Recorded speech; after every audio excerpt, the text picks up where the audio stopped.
Hello, everyone, and welcome back to Time to Roll. This is Campaign 1, Episode 46.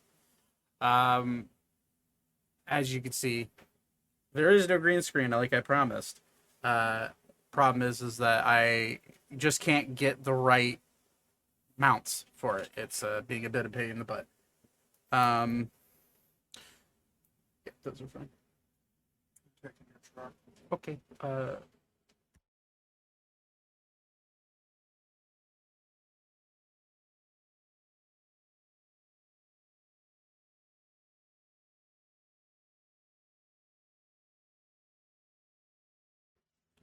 Apologies. Talking to my brother. He's going picking up dinner for everybody here in the house.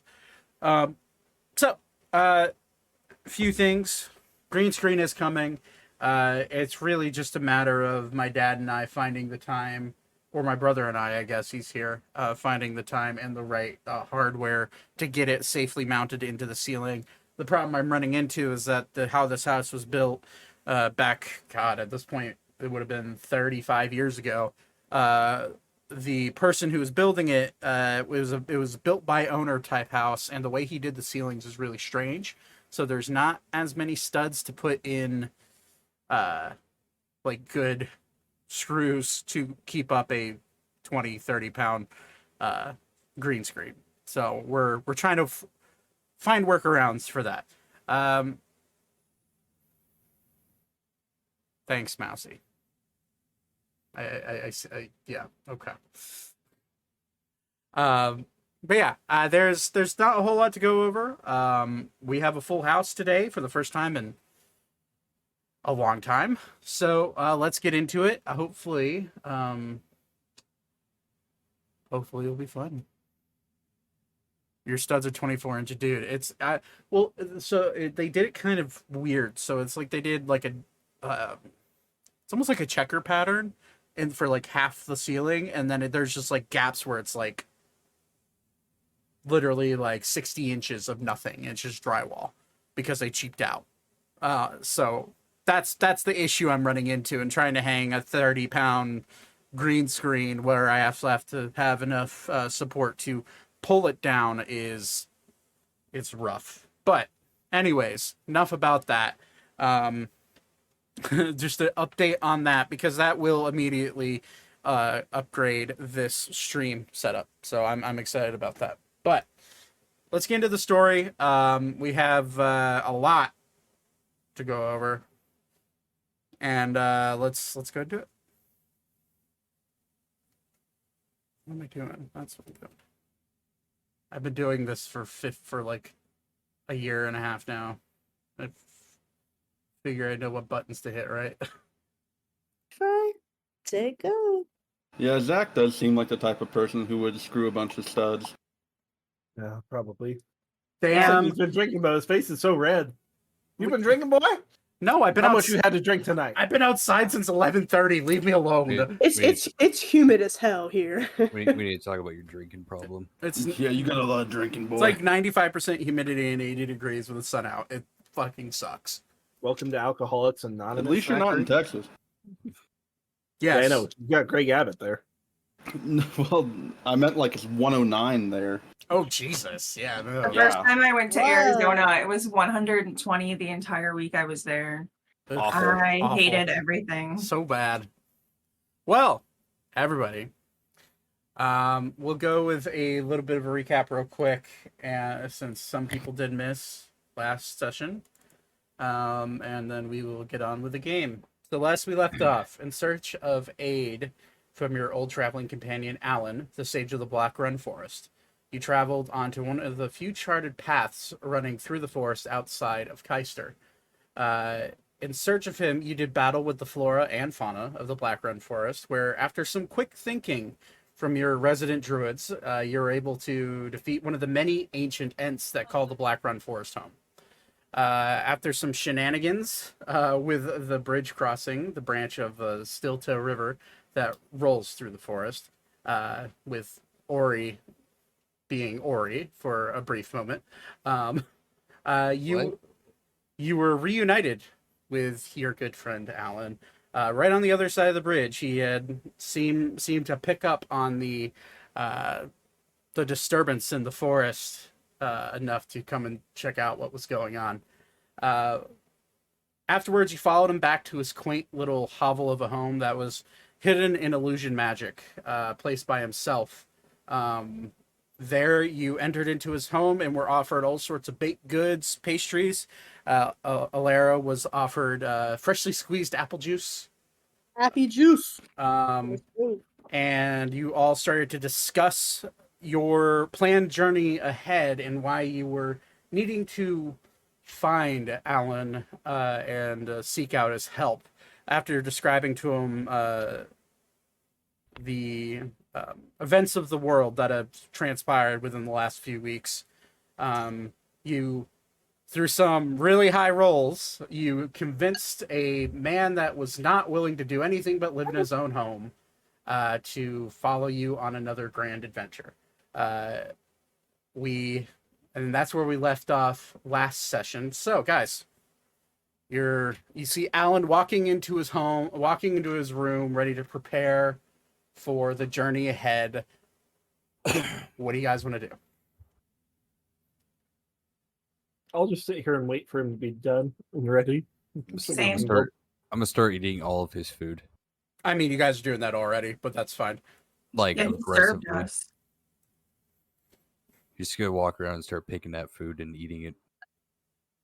I'm gonna pull my cloak over my head, and then I'm gonna slowly walk around his place and look for anything that looks like it's worth something. Okay. Alan, do you have any grimace shakes available? What's a grimace shake? It's where you make a bunch of berries and some ice together. It's really nice. I may have to try that one time. That sounds pretty good. Weird name for it though. Interesting. It's based off a keen purple fellow. You know some weird things there, Mr. Rona. Well, I am a demon. It is my way. Or he's gonna point aggressively at Zane and say, "Don't do that again." Okay. I know what you just did. Don't do it. As he stuffs his mouth with food. Okay. Okay, so Thaddeus, you throw your cloak over. Are you trying to hide the fact that you're putting your cloak on? Well, you said he was stepped into the Right, other room, so. but you're also, mind you, you're in a room full of your peers. I don't care if they see me do it. Okay, all of you see Thaddeus step aside and throw his cloak on. Or he's gonna try to throw a pie where he saw him go invisible. Oh Jesus! Here comes another fucking axe. Okay. I said a pie. I'm Roll- throwing a pie. roll the hit. It's with disadvantage and add your dexterity modifier. Fuck. Hold on.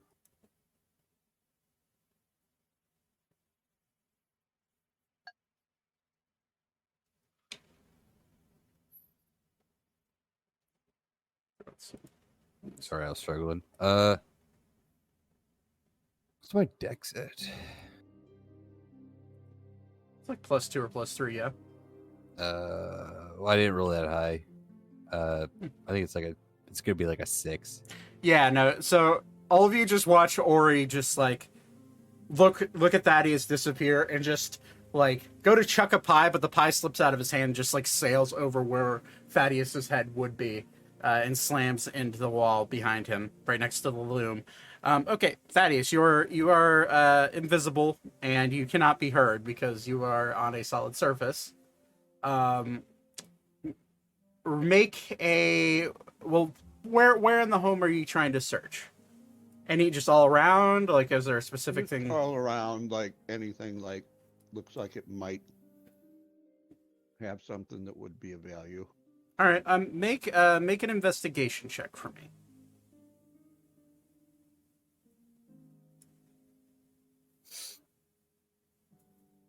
$18.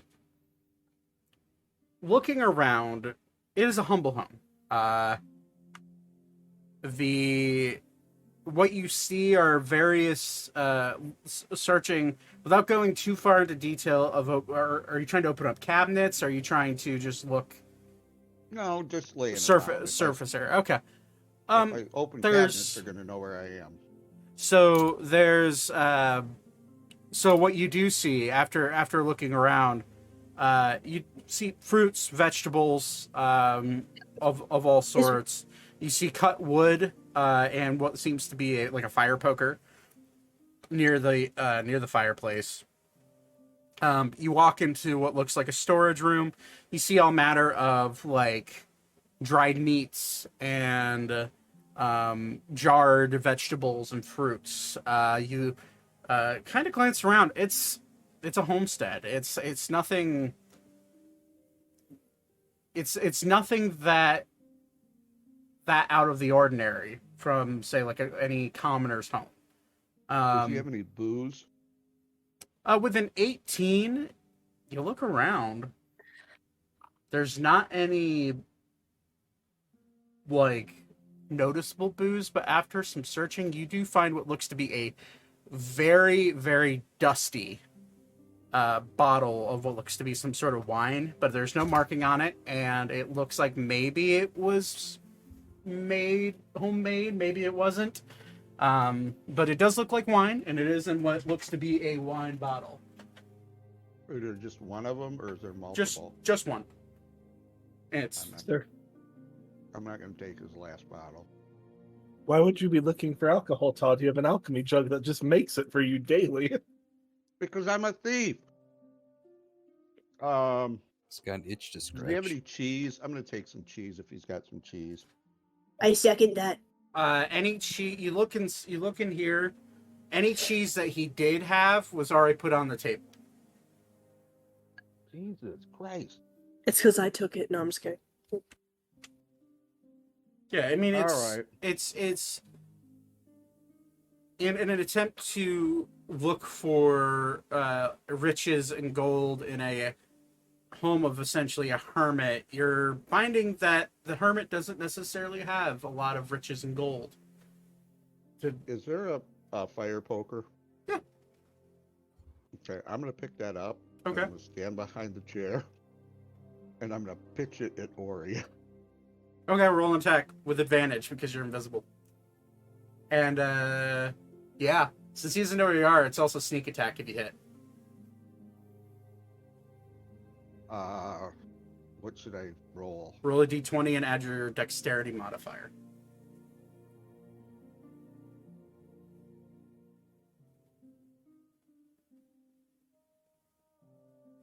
Six. Yeah, Ori, just like the pie soared aimlessly over the head of where you assume Thaddeus was. You just see the with Vivra with your passive perception, and honestly everybody with their passive perception, because this is not a very large room. You just see this fire poker lift up and just start to float. What looks to be a hand that wraps around it, because it is a non-magical item. It does not disappear. You just see a missing invisible part of where it looks like a hand-shaped invisible part is floating this fire poker through the air, and you just watch it get hurled right at Ori's head. But it sails so far over, it just like bounces off the wall and makes noise. And you hear Alan say, "Hey, what are you doing?" Wonder attack. Did I see where that came from? Yeah. Everybody did. Axe throw.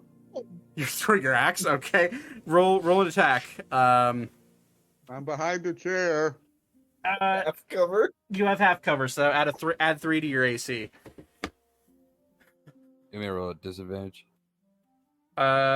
He is technically still invisible, so yes. Roll disadvantage. Ooh, okay. 4 to 15 and a 16. I think I'd memorize this by now. 28. Thaddeus, you throw a fire poker at Ori, and in turn, your large minotaur companion stands up, knocking the chair over that he was that he was just sitting down in, grabs his axe off his back in one fell throw, just throws it right at you and hits you square right in your right shoulder, lodging into your right shoulder. Roll for damage. It had to go through the chair. Yeah, but 28 plus it's based off of your AC. Your AC isn't a 28 with +3.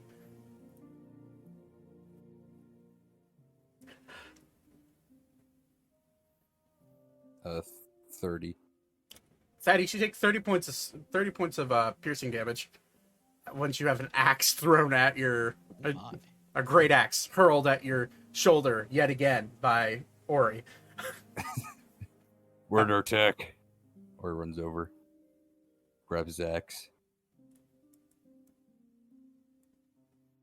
I'm gonna start looking around. tuck, and roll under the table. So the axe is still lodged into your shoulder. No. I see my axe moving. I'm gonna recall it back. Okay. Roll a D100 for me, Nate. Okay. 17. Okay. Thaddeus, you go to roll and try to duck and hide, and as you hear a word come out of Ori's mouth, you just feel pressure from your shoulder start to lift you off the ground and slam you towards him through the air. Okay. I don't know what to do now. I didn't think that'd work. You feel once your axe is in your hand, you feel about a Thaddeus-sized weight added to the end of your axe. Or he's gonna walk over, axe in hand, stick his axe in the fire. Axe end. He's still holding it. Elka's gonna be turned around, Get like off my leaning axe, you foul on beast. the chair, like just watching this and just like eating a carrot. I'm just sitting there Right. eating sweets, watching this happen. Do I have an opportunity to escape this? I'm gonna say as he's going to go put you in the fire, roll a. We're gonna call it dexterity saving throw.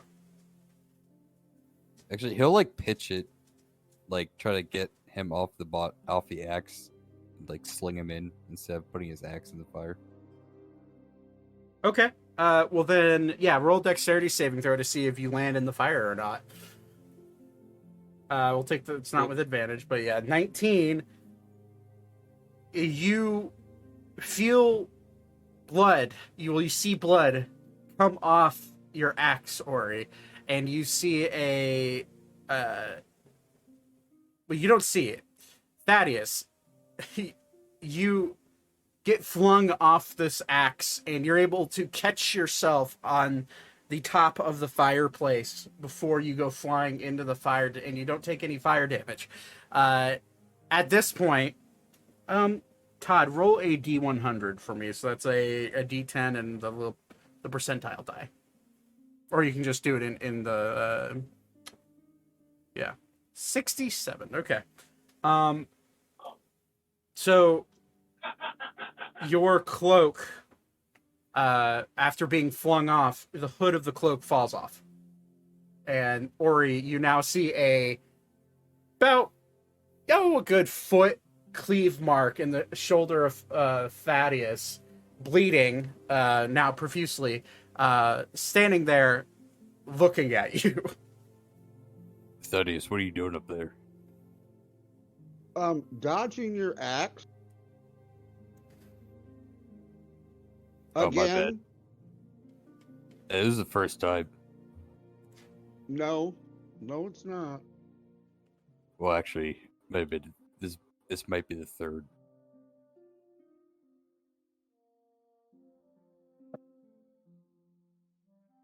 You're a little jumpy.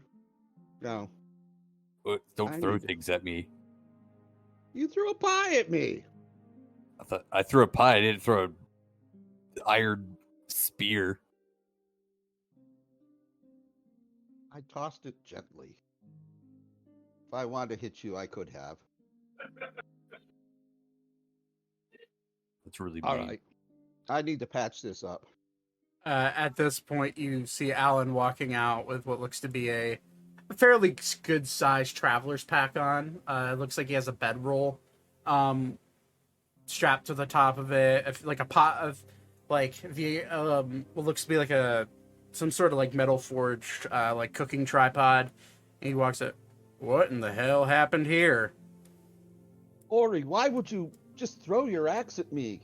Just some normal shenanigans. Ignore them. I see. They All right. flirt a lot. I thought Thaddeus was a invisible demon, so I took the initiative and attacked him. Thaddeus, you're leaking, my friend. And he'll put his hand on you and cast Cure Wounds at 6th level.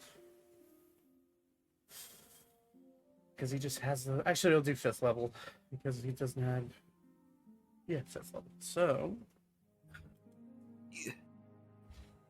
That's 68.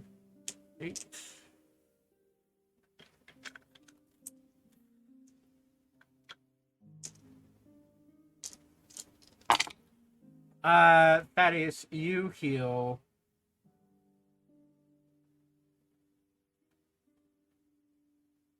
Mm, 20. You heal 38 points. I'm back to normal.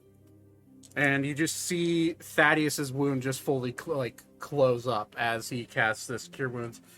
Now I need you guys to not be as under or full into that shenanigan stuff that you're normally under.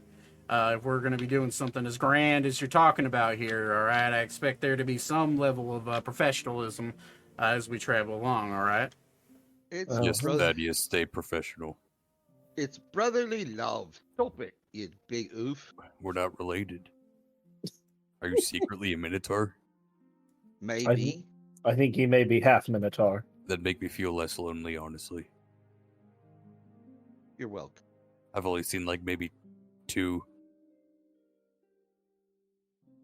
I'm disguised. It's all from my waist down. You'll then see Alan starting to like grab pots like a pot and throw it onto his bag. Throw like a cooking griddle, like a cast iron griddle, and attach to the side of his bag. And then you'll start to see him take out a little leather satchel and start to put things in it, like cooking utensils and spices and things. And you just see him starting to disappear into the satchel. All of you can probably guess that it's some form of a bag of holding that he's putting it into. And then you'll start see him walking over, and he will, as he walks over, he will prestidigitate the crumbs all over Alara's face, assumingly because she's just been ripping into the cheese and crackers and everything that's been on the table. And just quietly do that and walk over into his storeroom, and you'll hear him messing around in there. And then eventually he'll walk out, and he will kind of do like a little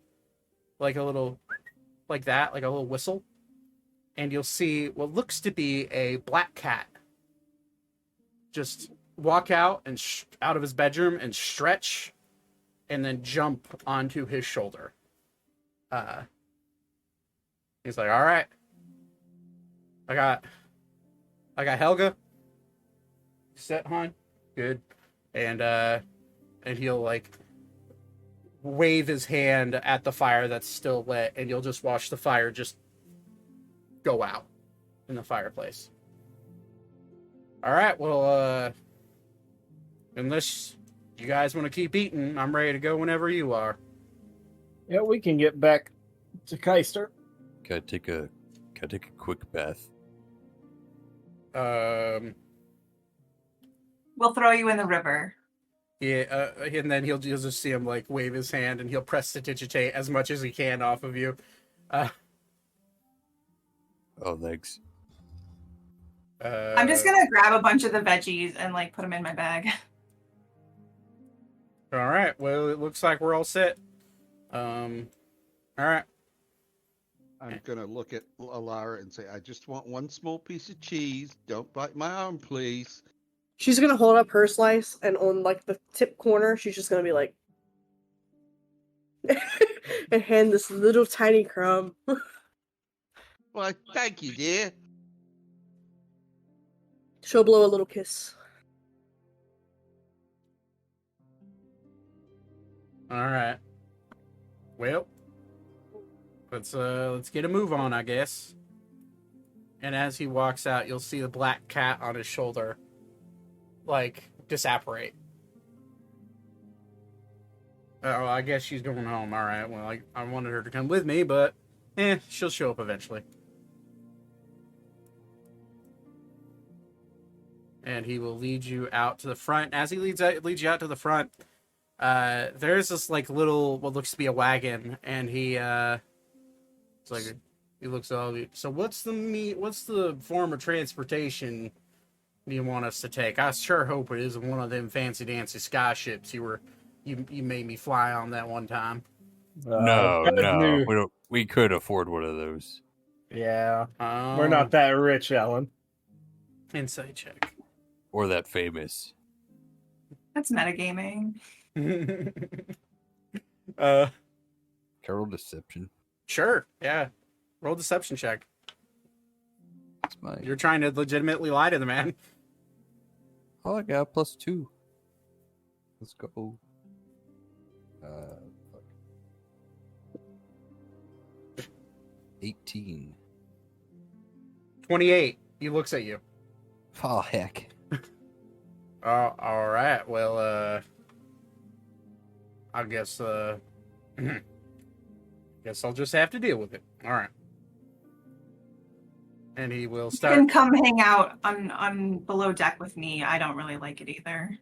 And then once all of you are out of what looks to be like the tree threshold of his home, he'll just like do one of these things where he'll like put his hands together and start weaving some sort of arcane magic in his hands, and he will just kind of like wave his hand out in front of him, and following his hand is like this like translucent rainbow like energy that sparkles this like gold and silver and like white shimmers. And as he does that, you just see this veil of a similar colored energy fall over his home, and what was the small little hovel of a home is now forest. All right, that will do. And then Can I tell if that magic's arcane or nature based? I'm gonna say roll an Arcana check. Probably not. 8. Given your understanding of the type of magic he normally uses, you would assume that it's either a mixture. You can't tell, but it's either a mixture of both, or it looks to be arcane in nature, but you're not so sure. It probably or could be a mixture of both, but it's hard to discern. It's the first time you've ever seen illusion magic used Right. in this manner. And you will see him look at this cart, and he will, with that same radiant like rainbow like energy on his hand still, he will like kind of like push his hand towards it and snap his fingers, and you'll watch the cart just disappear and turn into what looks to be some sort of forest tree bush, like, and just looks like it's part of the forest. This one is unfamiliar with that type of magic. Oh, well, it's taught to me. Well, it wasn't really taught to me. I kind of just knew it whenever I was born, but I honed that skill a while ago, and not a lot of people know how to use illusions the way I do, but best way I could describe it is that we'll call it a derivative of the major image spell that most wizards learn whenever they're in school. But it's a little bit more different than that, using elemental concoctions and wielding natural energy to make it look more like a forest, or make something disappear like I did with that cart. Once you live in the forest, this forest as long as I do, illusions start to become second nature. So is it hallucinatory terrain? In a way, if you you didn't roll high enough for me to tell you what it is. No, I know. That's why one of the reasons why I'm straight up asking him is because that's the only spell that I know that would do that. It is a form of that. Yeah, it's a mixture of, I guess, if we're talking about it in the way of simple terms, it's a mixture of multiple illusion like magics that I've learned to use over the years. Interesting. Thank you. Hallucinatory terrain is one of them, I believe. I'd have to go look at my master's teachings and all of his scribble that he wrote down long ago, but I could figure it out. And if you want to learn it, I mean, it's potential. You do use nature magic yourself, so there could be potential, but also your lifespan isn't nearly as long as mine, and it's taken me quite a long time to learn this. So This one was just curious. well, curiosity is what drives this world. It's what's driving this quest. Granted, a sense of duty and a grand reward at the end doesn't hurt either, but there is no adventure without curiosity. This is true. Well, let's be on our way. We got a long road ahead of us, although I guess if we're going in that fancy ship that you guys have been assuming you've been flying around, then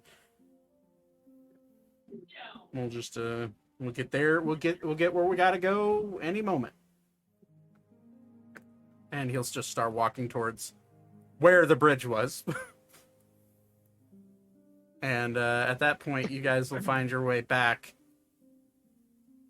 towards the bridge. And I didn't change it. The bridge is no longer there. However, the makeshift stone slab that Alan had summoned the hour or so before is still there. But you can see it starting to erode away in different places. He's like, well, we might need to hurry across. Yes, best we move along. And he will kind of like skip across, and you guys will make your way back through the woods with Alan's guiding you. I'm gonna say, even though you're following the path, I want, for the sake of making it interesting, how many of you are here that's in the party right now? Obviously, Squirtle isn't with you guys right now, so I'll exclude him for now. 3, 4, 5, 6. All right, I'm gonna roll a d8. If I roll an 8, I re-roll. Okay. Zane, can you roll a survival check, but with advantage? With Alan guiding you back to Keister. It's not great. 12. 12. The DC was lower because Alan was with you. You get a little bit, as you're walking through, you kind of have to, you're on guard because you know this forest can mess with you and can mess with anybody that enters it. Alan looks confident and is walking through, assuming because he's been living here for a long time. You can't shake this feeling that you're being watched. And it's a familiar form. It's a familiar feeling walking through this forest. You can't necessarily tell what's watching you. It could just be any odd creature. But your mind can't help but go and think back to the weird entity that you faced in the woods prior, the shapeshifter. And your mind immediately goes back to that. And you can't help but envision when you first set off on your journey and came to Keister, and face to face with a what looked to be a malformed version of you. And it just kind of sits in the back of your mind for a little bit. And you just can't help but think about it as you walk through the, like, starting to get darker forest as the day continues on. You can't, it's hard to tell what time it is in the forest when you're underneath the canopy, since the canopy is so dense. But eventually, after about 6 hours of walking through the woods, you do eventually see the setting sunlight setting over Keister, the small little town that started it all for you.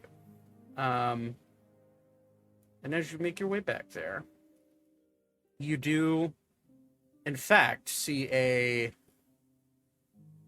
familiar face, one that you had just seen earlier in the morning.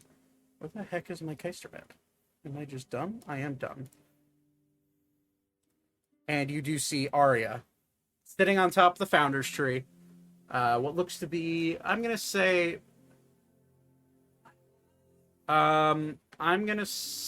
let's go with, we'll go with Beep. Roll a perception check for me. All right.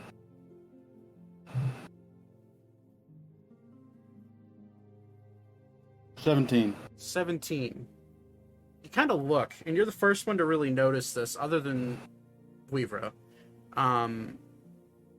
Arya seems to be, has like this cloth, what looked to be her cloth shawl that she wore, now seems to have something of substance that's slightly peeking out, and it has a rounded edge that she's carrying.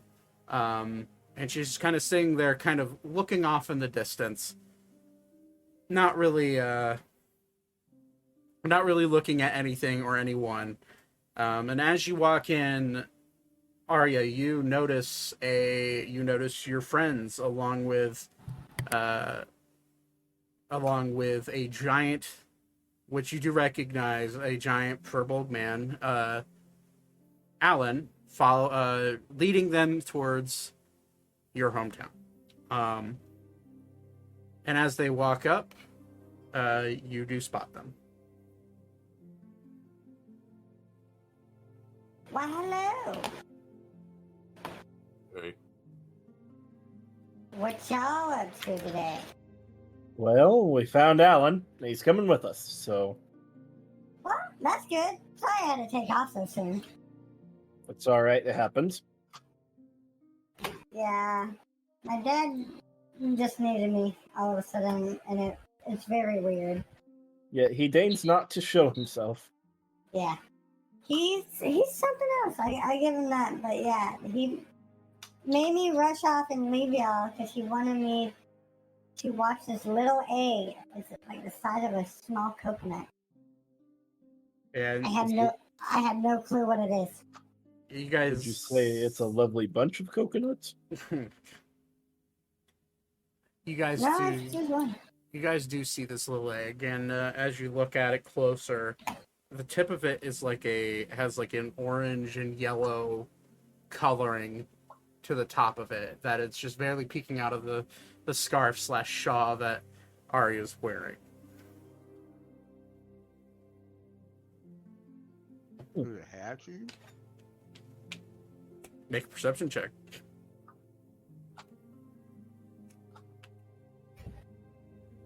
Doesn't look to be hatching, no.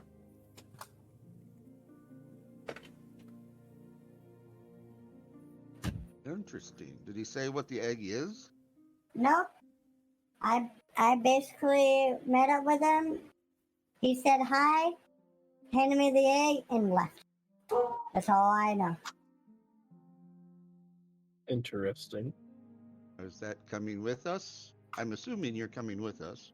Yeah, I guess I gotta carry this around because I can't leave it in the cabins because of the dang children. They'll just think it's an omelet and start eating it. Do I recognize the egg at all? Like, I'm gonna styled creature. I'm gonna say make a nature check. But Yeah, make a nature check. Uh, 10. Unfortunately, you look at it. You have with a 10, you have guesses. It could be any number of reptile egg. It could be any number of bird egg. It's kind of hard to tell. And looking at it closer with your passive perception, and it's just gives you a unique advantage. You look at it, and the shell seems to be a little bit more hard than your standard reptile egg shell, where a reptile egg shell would be like a little bit more soft. Is this an egg that looks like something I would have come across in one of my dragon books? Make a nature check. Where's my dice?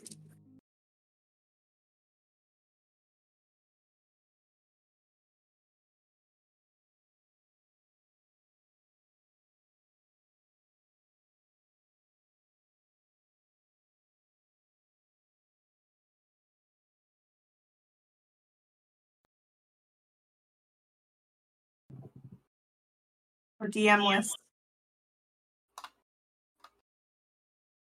Did he die? But my headphones unplugged. oh, The dogs are barking their full head off for some reason. Sorry, what'd you roll? 5. 5. why? You rolled a 20, right? Yeah. Nat Yeah, I heard 20. 20. Nat 20. So, you, you look at it. It could be a dragon egg. Maybe. It's a little small for a dragon egg, though. You have seen them before. And you have seen diagrams of them, and there is in detail diagrams of dragon eggs. But it's a little hard to tell.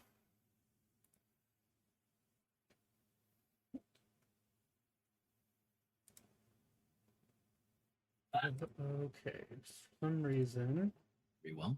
when my headphones unplugged. Alrighty, let me see here. For some reason, I can't hear anything going on my desktop. Dun, They'll dun, say the dun. music cut out stream-wise as well. So Let me restart that app.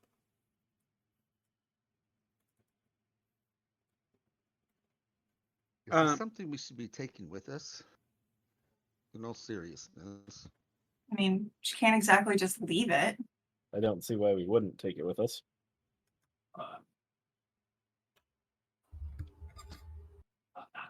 Alan kind of looks at you. Well, he kind of takes a glance over at the egg. Well, I have no idea what that is. But eggs are fragile. You do have to take that into concern, but I can maybe figure out if there's something I could do with it. Maybe make a place for it to rest safely. This egg seems thicker than most. Hardier than most. Well, maybe so, but an egg is still an egg. One arrow, one rock, who knows? One of you trips and falls with it in your hand, and all of a sudden you got a scrambled egg. Or he all of a sudden throws an axe. Hey, that could happen.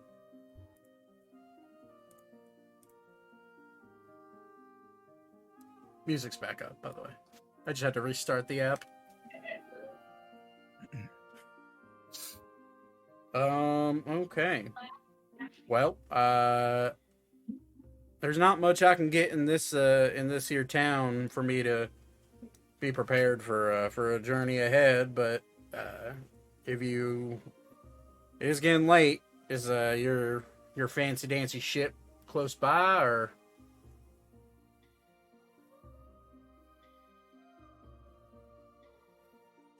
Who's got the sending stone? Oh, I have it. I'm gonna reach out to the captain. okay. And what do you say? I'm gonna say, please send down little boats, the little like rowboat things, so that we can go aboard. We're ready to go. Can do. It's getting a bit late, but yeah, we can take off from here. We should be fine, and you guys will see the mast of the ship start to come into view as it's raising itself up. It didn't land itself, but it got lower than being way up in the sky, and you just see these 4 little boats start to little rowboats that you're used to seeing fly down and land right in front of you. Wait, we're leaving now? Yeah, it's time to go. Sooner the better. I'm not Is there even any reason back. not to? Well, then, little lady, you might want to go get packed. There's no time. We have to go now. I have no equipment. All of my stuff's in my room. You can buy it all. Let's go. Then let's go. Let Grab us it go. Go fast. grab it. Go get your equipment. Alright, I'll run and go get the equipment. It takes Ari about 30 seconds. Oh, okay. Never mind then. To- I was gonna say I go run and help, but It takes her about 30 seconds to shoot into the air, and shoot through the open window that is her top floor room, and then you wait 30 seconds. All of you start to board the boats, and before all of you can even get on the boats, you just see Arya just shoot like a missile out of her window. I I forgot something. Hold on. We're just gonna go into the temple. Oh my god. Okay. Meanwhile, Lara just pulls out like a wad of moldy cheese, and she's just like, "This is all I need. It's this." And shoves it back in her nasty little pocket. Are you going with Ori into the temple? Yes, absolutely. Okay. Ori, Alara, you make your way into the temple. All of you just see Ori just disappear into the temple. As Arya is flying back down, Arya, you see Ori walking into the temple. After he just told you to come on. And Ori, Alara, you walk in and it's the same old temple. There's a few more cots laid out than you're used to seeing instead of pews. The pews are stacked to the side and the cots are laid out.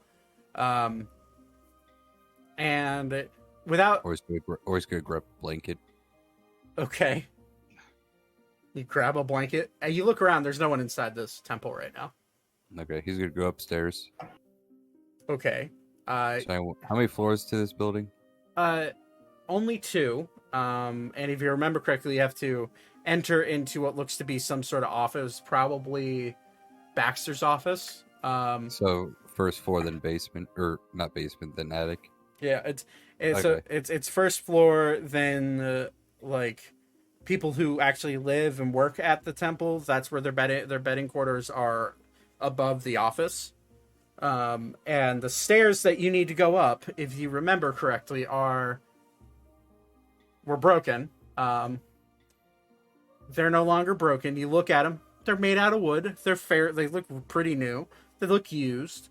Or he's gonna walk up.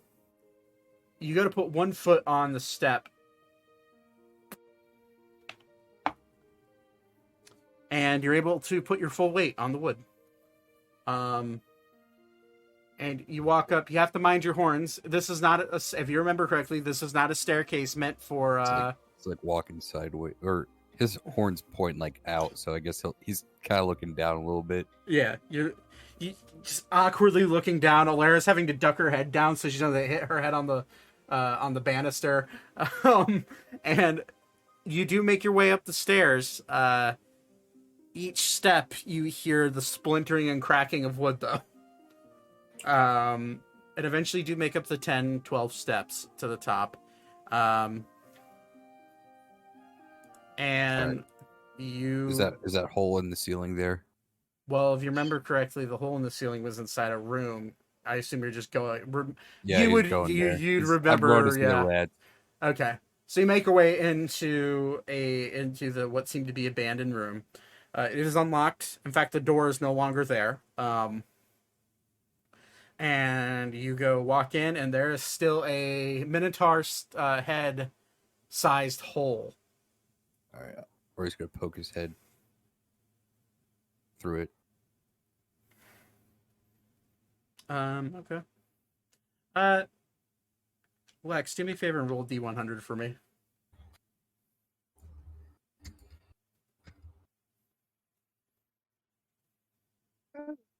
There they are. I never use the ones on here. 1D100. This couldn't have worked out better than if I dreamed it. All right. Ori, you stick your head up in there along with Alara on your head. Alara and Ori, as you stick your head up, Alara, you have to dodge out of the way because of the sheer number of now what seems to be adolescent mice that are all over the place up here. You look around and there is probably 90 to 100 baby mice. I want to start talking to them immediately. Okay, so do you cast Speak with Animals? Yes. A new generation has appeared. Can't believe you guys are making me do this again. What am I kidding? I can believe it totally. Okay, you cast Speak with Animals. Immediately, the first words you hear are, "Wow, wow, our savior, wow!" I'm going to try to look at Ori and be like, Ori, What are they saying? they think you're like a god. Our savior has returned. They talk about in the old text. They think that you're in some book like the Bible or something. Bible. What's the Bible? They don't know what the Bible is. I don't know what book it is. I'm going to ask them what book it is. Tell them. Go ahead. I'm just going to start like doing the whole thing all over again, like asking them questions like what religious book is this? Like what do they practice? Like the whole nine. That's the name of the book or text. I'm gonna ask him what testament he's in. Like 40 of the adolescent mice, as you ask what text it is, run over to the wall that is wooden, and you see like these really faintly carved chicken scratch in the side of this like little cavern of wall, and immediately like, holy text, this is the text. And when you look a little closer, you do notice a faintly drawn, etched in image of a little goblin girl with pigtails on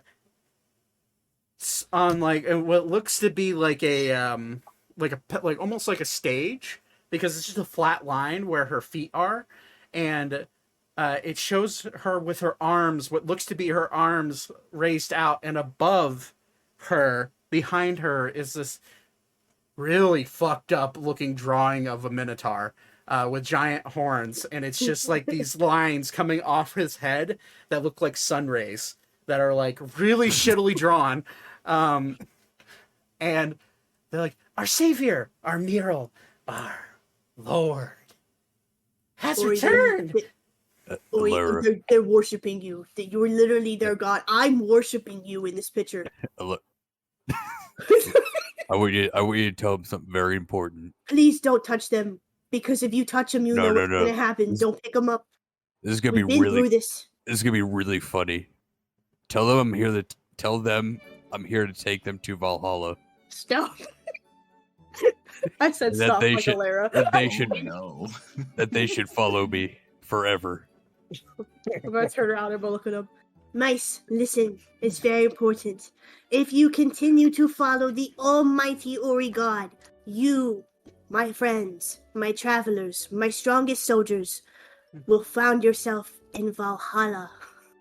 Valhalla? What's that? Valhalla? You just you're chattering all throughout the mice. What are they saying? And then Alara, you see what looks to be this really old, like How decrepit did I know? How did I know there was gonna be one? fucking rat that like and like the adolescent rats and mice part into like almost a shitty like straight line alleyway for this old like if you don't know if these are rat or mice. Zach, Yeah, how big is my knapsack? fairly big. I am going to convince the mice to come with us and keep them all in my bag and promise that we will take them to Valhalla. That's why I brought the sheet. That's why I brought the blanket. The elderly mouse walks up. Ah, yes, our Messiah, you have returned. I was there the day. I'm sorry. Our Mouseiah? Mooseiah. Moosei is also pretty good. Our Messiah, you have returned. That's a little racist. I'm a mouse in my real life, and I don't appreciate that you're appropriating my culture. Shut up. I'm gonna look down at them and be like, come, you have been called to be the Minotaur's greatest soldiers. If you come with me, live in this knapsack, you will be free. You will have all the food that you could imagine. You just have to come with us to Valhalla. I'd have your roll persuasion check, but this is preordained. It's the prophecy, Zach. It's the Bible.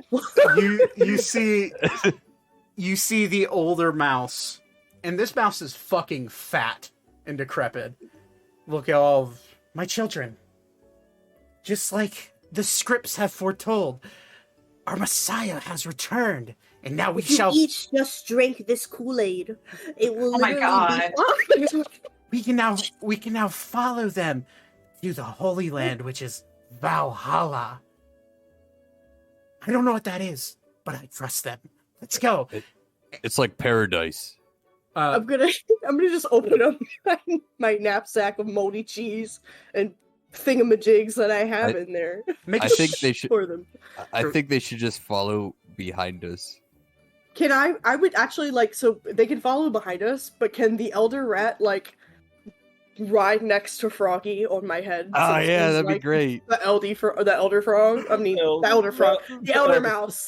The Elden frog. He will, as you bow your head to let him on, he will say, "I have been chosen," and he will like climb up onto your head. Froggy, who you can understand anyways, looks at him and just goes, "Hi." Nice to see you. It's comfortable up there. From the pavement. I'm gonna turn around and look at Ori, not speaking in any like mice or anything, so they don't understand me, and be like, "For the love of God, Ori, please, don't pick them up. Don't touch them. I'm not gonna touch them. Don't touch them, because we can't soil this like last time." Before you can even get that word out, Ori, you feel hundreds of baby mice crawl up behind your neck and crawl up the back of your head and just start standing all over you. The adolescent ones in front of you says, "The children, they are following. We must follow." And before you can even like close your knapsack, Alara, you feel about 50 or 60 of the adolescent mice just dive bomb into your knapsack. Make a strength check for me, please. God. Oh, I just know that's not going to be very, very bueno. Hold on, let me pull this up. And that's where your cheese is. Why so slow? Okay, hold on here.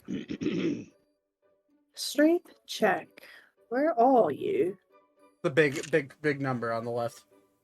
Top one. Oh man. That would be a 13. Okay. They're mice. It's not that hard. You're able to hang on. It does start to slip out of your hand because the sheer weight of 50 or 60 mice just all dive bombing into your knapsack is a lot to handle for your little hands. But you hang on, and then 50 or 60 little adolescent mice poke their head out the top of the bag. Yeah. We're ready. We have been chosen. We're ready. We're ready. We're ready. We're ready. Right. We can leave. And then the other 40 or so adolescent mice start to just crawl over, embed themselves within Ori's fur all over his body. I keep like mouthing to Ori, like, do not touch them. I'm not going to do anything. Nothing. Why you don't panic? No, Alright. I'm not panicking. I'm simply saying, if anybody has to touch them, it's me. Okay? Okay. You're too strong. Okay. Well, is that, or is he gonna look around and see if there's any more? Make a perception check.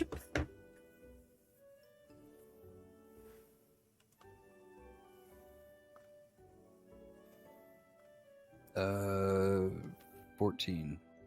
14. You look around. There's no other mice inside this little compartment.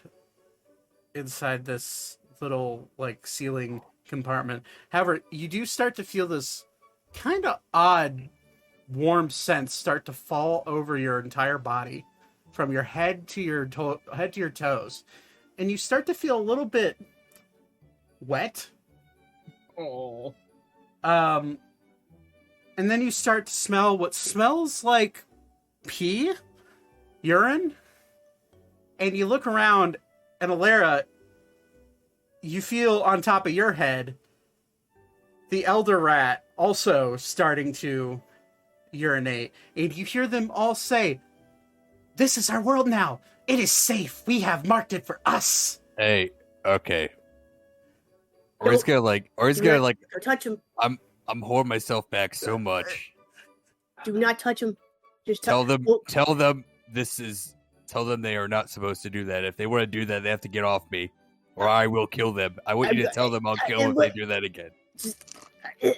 I'm gonna go back down. Talk to Tell them mice. I will send them to the depths of hell myself. It's starting to smell really bad. I'm gonna look at him and say, listen, children of the Minotaur, it is very important that you do not urinate on the god, because it actually is frowned upon, and shut up, and it is frowned upon, and he will actually banish all of us to the pits of hell with the devil from the Bible if you do that. So just you have to pee on the ground and poop on the ground. The Bible is a well-known children's fable book in the world of Ammriel, and Alara That's gonna be all that Alara knows. And Alara just happened to get her hands on it when she was a little girl. Diablo. Damn it! Fuck you, Flexi. That's canon now. From the Bible. The mice look at you with like the most like genuine, confused and scared eyes.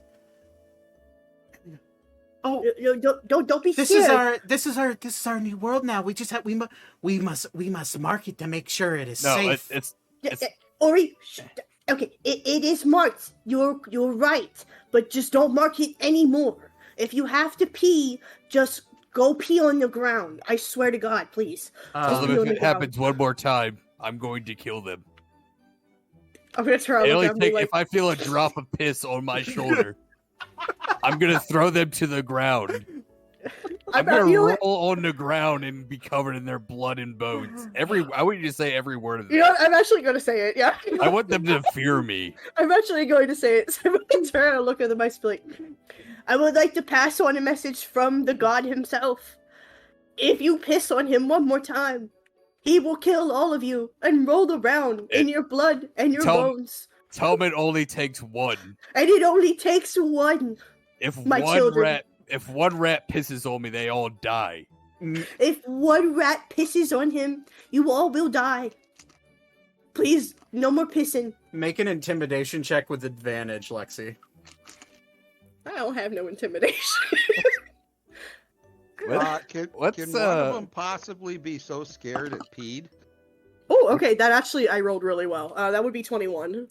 Real quick, I have a biblical question. Okay. No.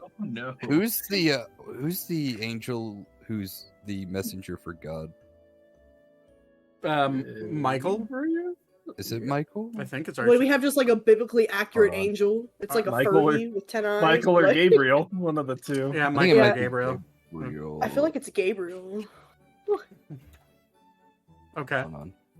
Oh, Either way, with a 20, It's Gabriel. it's Gabriel. Okay. okay. With a 21 in intimidation, Ori, you feel about 30 mice, adolescent mice, and about 20 of the babies on your head fall off dead because their little hearts could not take that intimidation from their god. Tell them that is my divine power. I'm sobbing. Okay, Alara's fucking sobbing. Okay. And she just turns around. She goes, Alara, funny enough, "This is divine power." Alara, you've been I probably got shit on at this point. They're probably horrified. You feel a little bit of a drip hit your foot, and at first you don't notice it because you're crying, and you think maybe some of your tears hit your foot, and then you look down, and your knapsack just has a continuous drip coming from the bottom of it, of urine. Okay, was that after I said all that? It doesn't matter. It was. I'm gonna look down. Do Like, I "It's okay. notice? You guys can pee. You can piss on me. You can piss on me all day. Do I Just notice? don't piss on him." Make a perception check with disadvantage because you are pissed off right now, and this is for Nate. Oh, Yes, fuck. Okay. he's pissed on, not just pissed off. That's a nat 20. with disadvantage, good sir. Oh shit, sorry. That was close. Phew. That's shit. The dirty 20.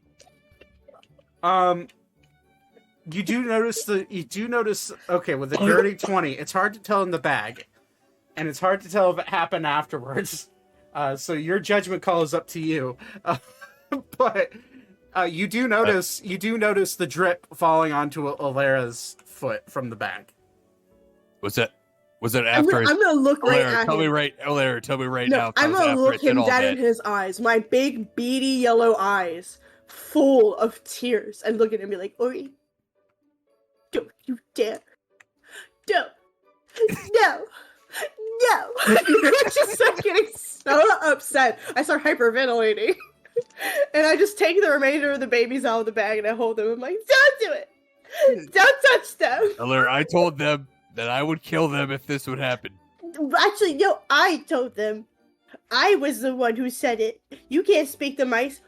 And then I do that at him. I'm like, look my You tongue. know what? You know what? Fine. I won't kill them. And all of a sudden she's like, that's what I thought. She puts them back in the bag. Or he's gonna leave. Okay, you leave, He's gonna. and I'm gonna stop real quick though, and then look at Ori and be like, wait a second. What the hell is Valhalla? Where are we taking them? We promised them the promised land. Now where are we taking them? All right. Or he's out of the church okay. or temple. As Hey, you're, oh my yeah, god, go ahead. No, go ahead. as you're walking out, Alara, speak with animals lasts about 10 minutes. This conversation took about 5. So as you're walking out, you hear, whoa, where's this place? This is big. Is this Valhalla? This must be Valhalla. It's so big. Tell me it isn't. We're not there yet. How can this big guy understand us? Is there a translation? Is she translating this to me? I mean, that's up to her. I don't know if I want to translate to him anymore. Are they saying anything else? They said that they're happy to be in your presence, Ori. Okay. Yeah. Hey, Yeah. Roll deception Hey. check, Oh Alara. god. Roll an insight check. Wait, insight or deception? You roll a deception, Ori roll an insight. 16. What is my insight? I don't think it's that high. 15. You kind of look a little puzzled at Alara from what she said, and you just kind of shrug it off because you are a little angry about the puddle that is now dripping off of you at each step. Your hoof marks being marked in the dirt by wet piss. As you walk up, everybody's now boarded on the boats, just waiting for you, and you all just see a fully drenched Ori. Where's the boat at? They're right there around the Founder's Tree. So Okay. they're within eye Hey, shot. Ors. Hey, Zane. Yeah. Watch Alara for a man. Alara's gonna, or he's gonna put Alara down next to Zane. Alara smells like piss. Like more than normal. Hey, Vrivra. Yes. Follow me for a second. Run this corner, Very well. please. And I'll be following. You now notice hundreds of baby mice and adolescent mice just clinging onto Ori for dear life. Before he goes to over to Vrivra. Hey, Alara, I want you to just. Do you have any more mice on you? I'm not giving you my mice. Okay, fine. You can. How many are you holding? What are you doing with them? She Nothing. She has like 50 or 60 in her bag, and the oldest one on her head, next to Froggy. Alara, if you give me that bag, I'll give you as much cheese as you've ever won. This is one of those things where it's like, what would Lexi do, or what would the character fucking do? What would Alara do? And it's hurting my fucking soul. Imagine, Alara, you're swimming in cheese for the rest of your life. All I need is those rats in that bag.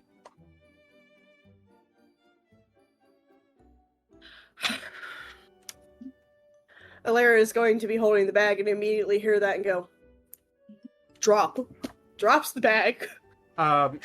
Picks the elder up off her head and puts it on the ground and goes, where's the cheese then? Where's it? I'll be back. I'm getting the cheese. Where are you getting it from? The I cheese expected- man. The cheese man. I have been lied to for so long. All right. You know what? You're getting the cheese at some point, or he's gonna grab the elder in the bag. Alara's getting older. She's starting to understand things. Make a dexterity check for me, Ori.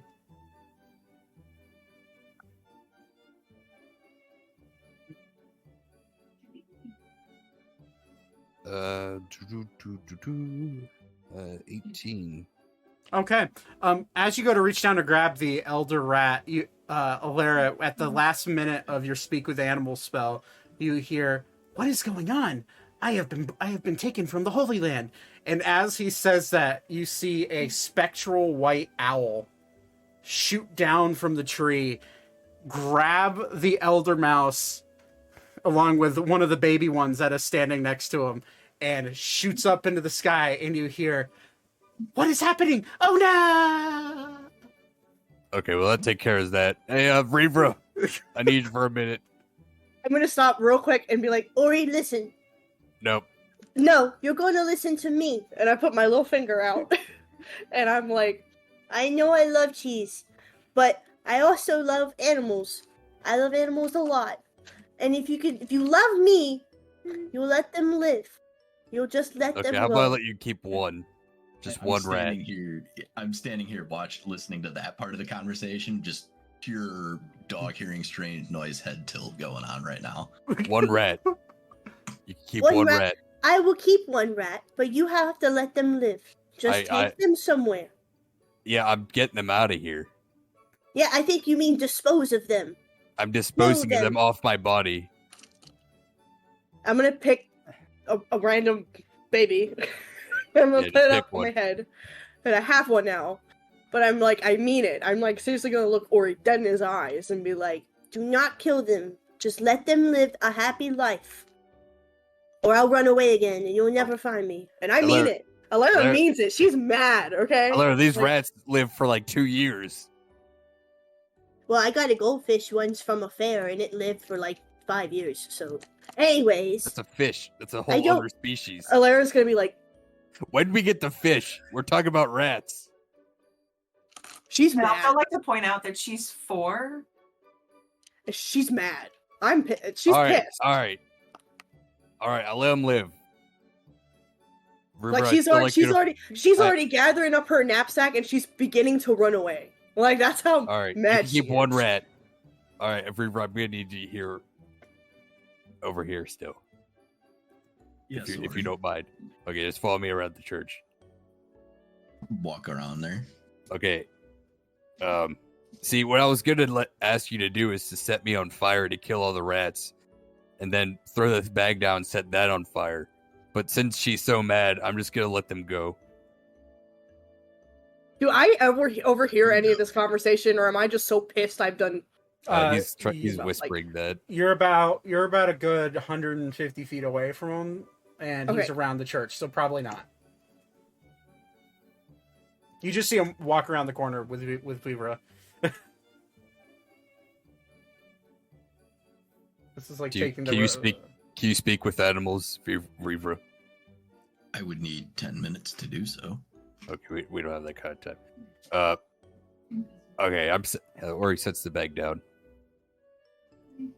He's gonna start lightly brushing the rats off of him. Okay, make a dexterity check. I'll help gently pick some off. Okay. You don't have to, Ori. Make a dexterity check. 14. 14. Okay. You're able to get pretty much all of them off with the help of Weaver. However, as you're grabbing them off, your hands are so large that about a good half of the babies that are on the back of your head are dead before they hit the ground. I'm gonna have an aneurysm. Fucking damn it. And you go to kind of try to gently wipe them off, and they're so tiny. They're smaller than literally the tip of your pinky finger. It's hard to be gentle with those tiny of creatures for you. I just read chat. That's about free for eating them. Yes. That's so funny. That's what you were gonna say. Too. No! We were gonna walk back in like a long tail. He's gonna be slurping up a tail like a noodle. That would have been a really good idea.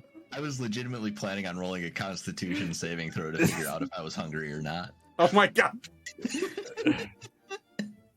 All right, well you can eat the dead ones if you want. Yeah, you gotta get rid of some of the evidence. Are you hungry? Do you mind?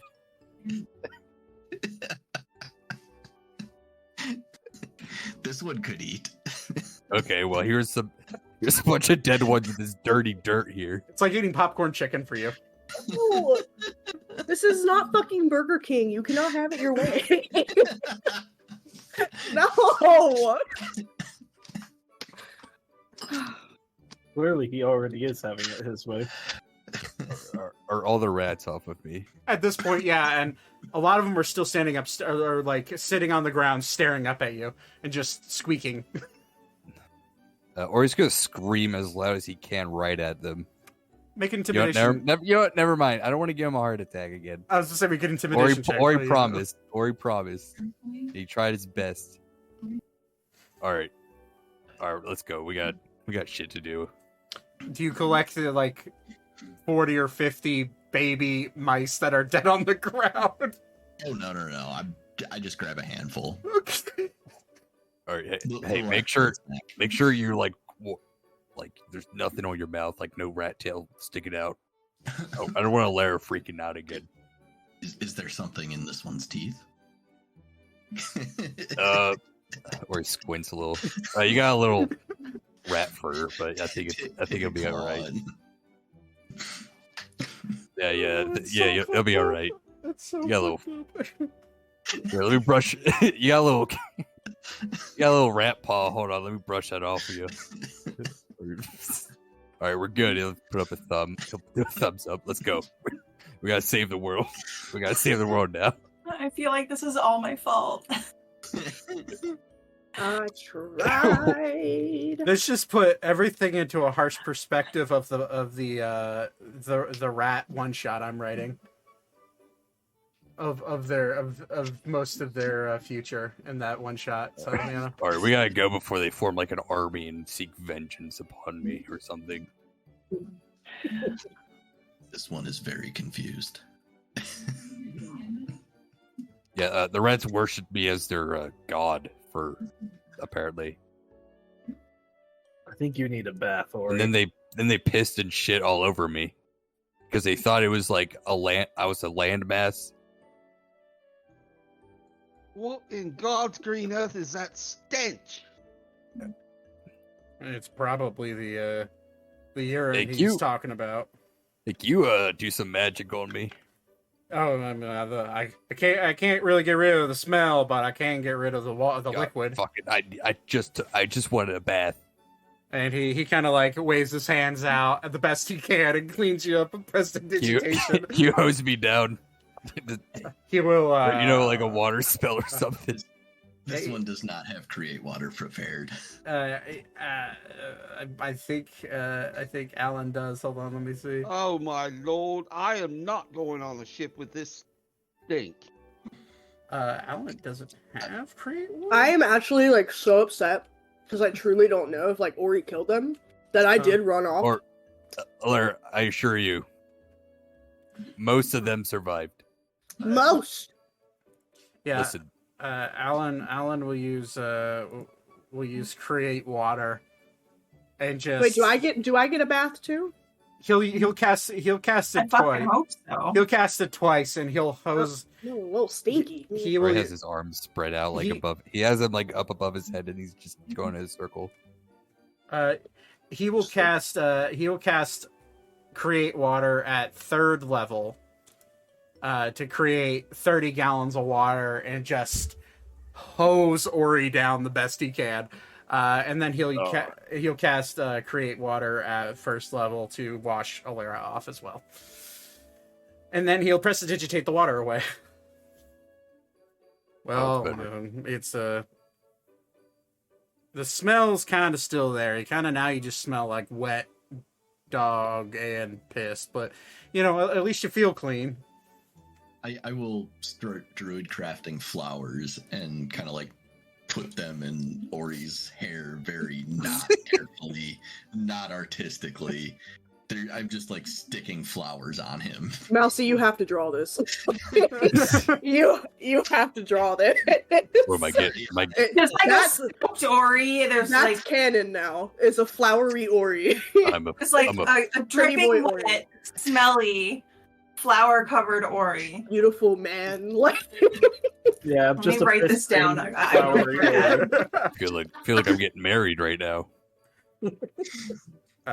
Alan will druid craft 2 roses and put them in each side of Alaire's hair.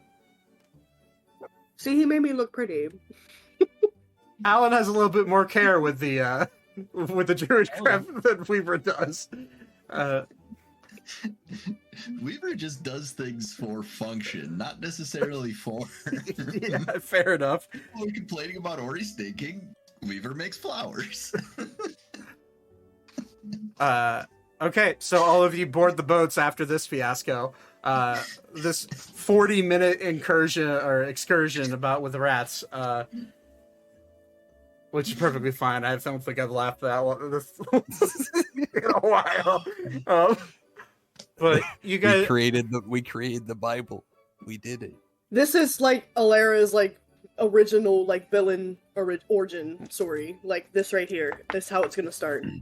the orphan that found friends and rats, and her protector killed them all. Yes. Yes. Alaire, I just want you to know I tried my best to get them off of me. Alaire's gonna look at Ori and just flip him off. She's learning so many new things, including. Who taught you that? I taught her that. You have a problem Beep. with it? She's. You know what? I don't I'm even done. know what it means. I was just told it was bad, and that's how I feel. That's how I feel right now. You know what, Alaire? You're grounded. You can't ground me. You're not my dad. Do you even know your dad? No, Oh, you're not my dad. Do you know what a dad is? A dad? How the heck do I know what a dad is? I don't even have a mom or a dad. What the heck is that? Parents? Wouldn't know. Don't have them. The boats start to raise up towards the lily of the sky. Dude, you guys should meet my parents. They're great. Captain Ander is not going to be happy about this. I believe not. And I'm that like- is how we have the name of the group. I'm still, like, obviously super pissed, but I'm also super tired. And even though I'm mad at Ori, I'm gonna go, like, next to him and snuggle up against his leg and take a nap. Dude, I almost had a rat army. I was this close. You Why can. did we remove the rats if you almost had a rat army? Well, because they pissed and shit on me, and I got mad. Dead? And Can it's I- not can I- nonsense. We shall can I- call can you I the do rat something? bastard. I have Sure. something I want to do. Sure. I'm gonna, Yeah, actually, that gives us a canonical reason to be called the Rat Bastards. I We love did it. Ori. I love Ori very much, obviously, but I am very upset about the rats. And since he's upset about them peeing and shitting on him while we're on this boat, I'm gonna pee on his foot. Okay, are you trying to do this stealthily or just doing it blatantly? Oh, I want everyone to know I'm pissing on his foot. Like I am angry. You just Just do it on his head. see No, just Alara. his foot. You just see Alara like slightly lift her foot up, and or you just feel the ever so familiar warm scents just form all over your ankle down to your hoof, and you look down at Alara, and she looks like she's sleeping, but her legs slightly lifted up, and she's just pissing all over you. I'm going to casually slide the hem of my robe out of the way.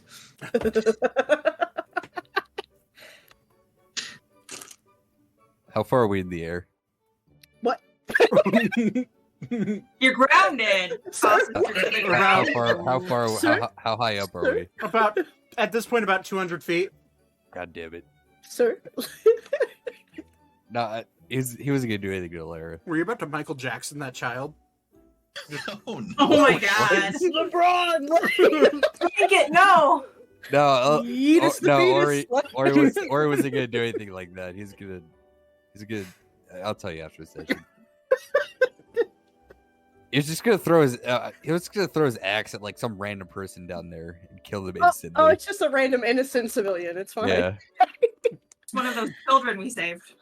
Yeah, exactly. It's that one kid who Ori was nice to. Trash again. Feel my wrath. Okay. She's happily sleeping now. How? Like Or it it's good. has just brushed over. Like it is. Or he's gonna take a breath. How long are we on that airship for? How long is it gonna take to get where we need to go? Yeah. Well, He's just asking everyone. Does anyone know? No clue. Fucking, I'll ask Andrew, I guess. Takes about another minute and a half for you to go up. And you eventually find yourself on the deck of the Lily. Anders sitting there looking at you. His nose kind of furls. It smells like piss. No, I don't want to talk about Andrew. How long is this? How long is this trip? Depends on where you're going. you know where we're going. Wow, so we're going to. Well, if your goal is to go into the trench, Anaric is probably your best bet. I think that's. You can't fly into the trench, and you can't really fly over it because the wind's coming out of it. So, Aradak it is.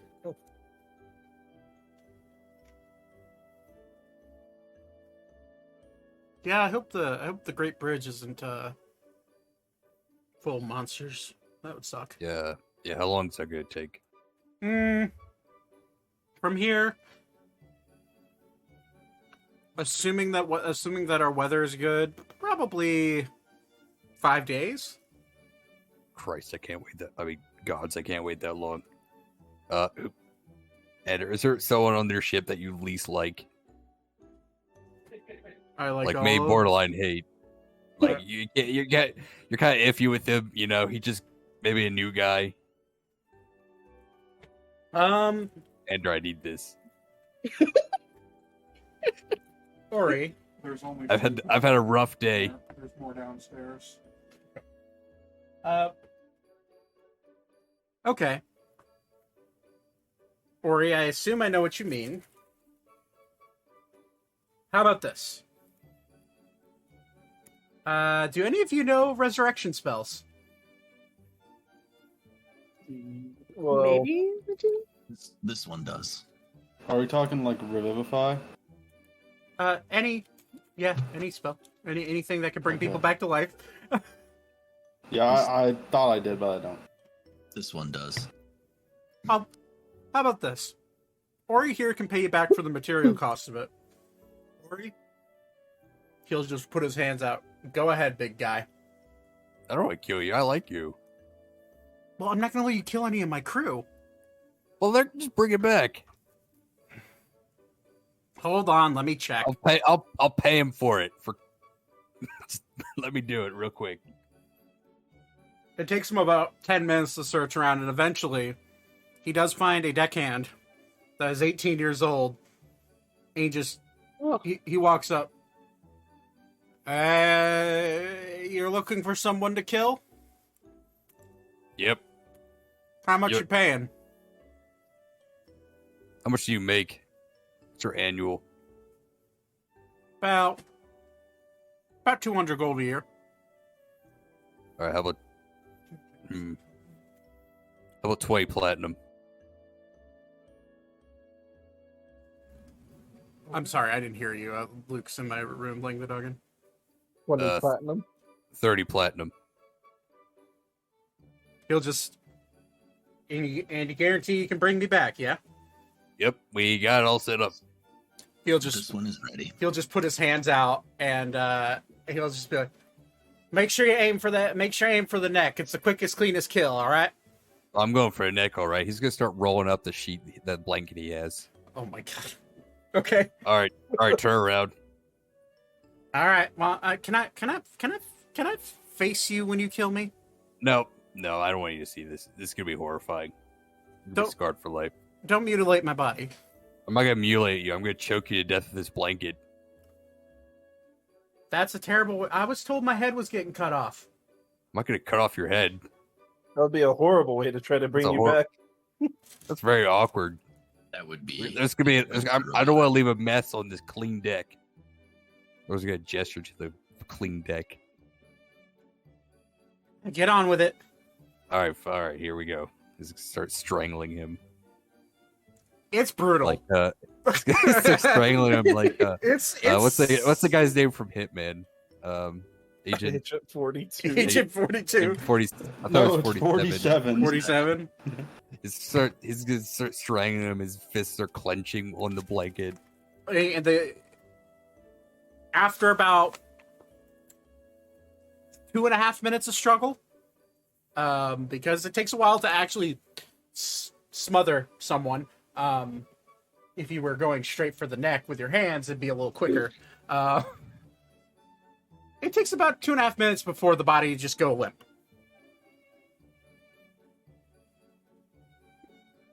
Now. Oh. verify Oh. that he's dead, and then immediately cast Revivify. Damn, that felt good. Okay. So, in my world, in my game, the Revivify rules are I have to roll a d20. And anything 10 and above is a success. Anything below is a failure. So, does anybody want to attempt to lower the DC by 1? Each success. So how it works is that if you call to the spirit and try to convince it to come back to its body, I could have you roll a persuasion check or something along those lines, and if you succeed, it lowers the DC by 1. Anybody want to try to do that, or do you just want me to straight roll this? I'll do it. Yeah, I'll do it. Okay. Separately, how are you going to convince the soul of this poor deckhand to come back? Beep is just going to look up into the sky and Wait, just go beep, like with arms outstretched, like Can inviting only it to one come of- back. Can only one of us do this? Up to 4. Can I try as well? I have a pretty high perception. No, it's persuasion. Oh, persuasion.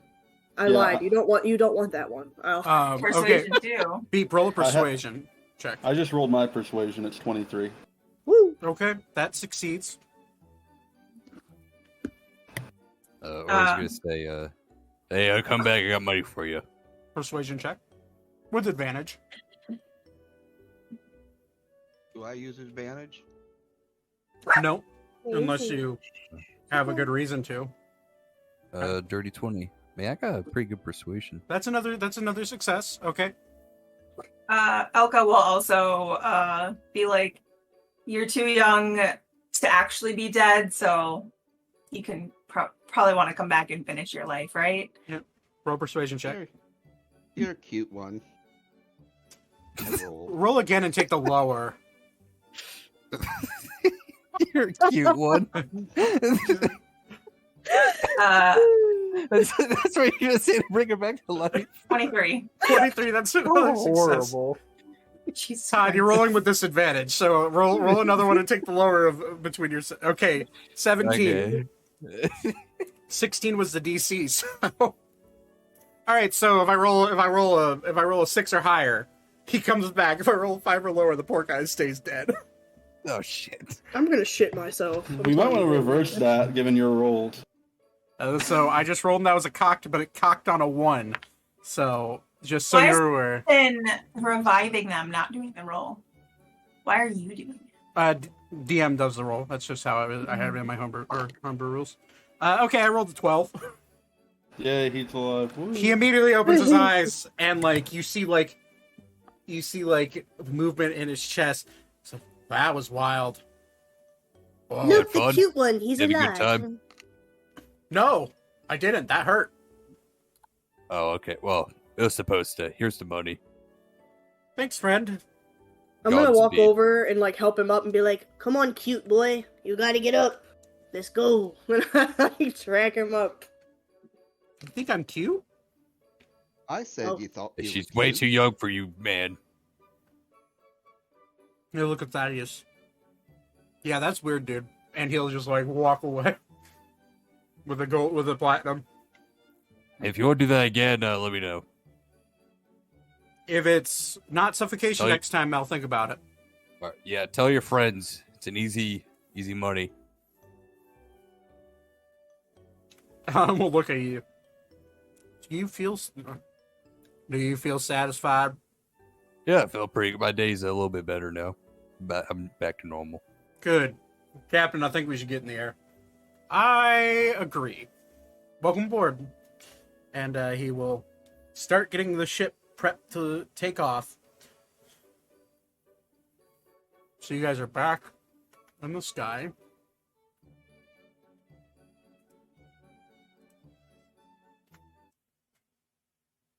I'm just laughing at the fact that this music playing in the background. The name of it's called Cheerful Theme.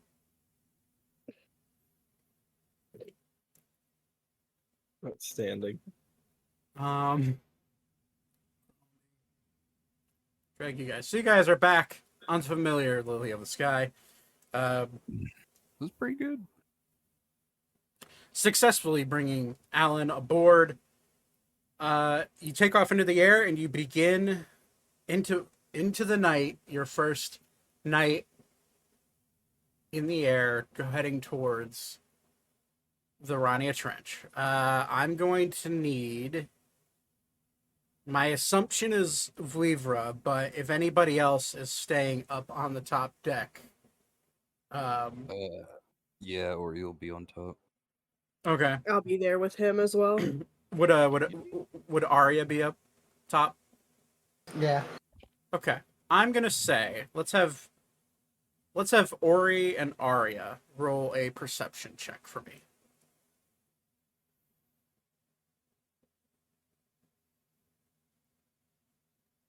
14.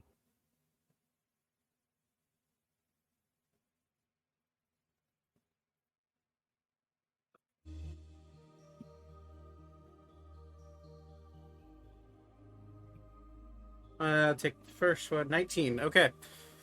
Clear skies. Not much clouds. Not many clouds in the sky. It is a bit. How do I put it?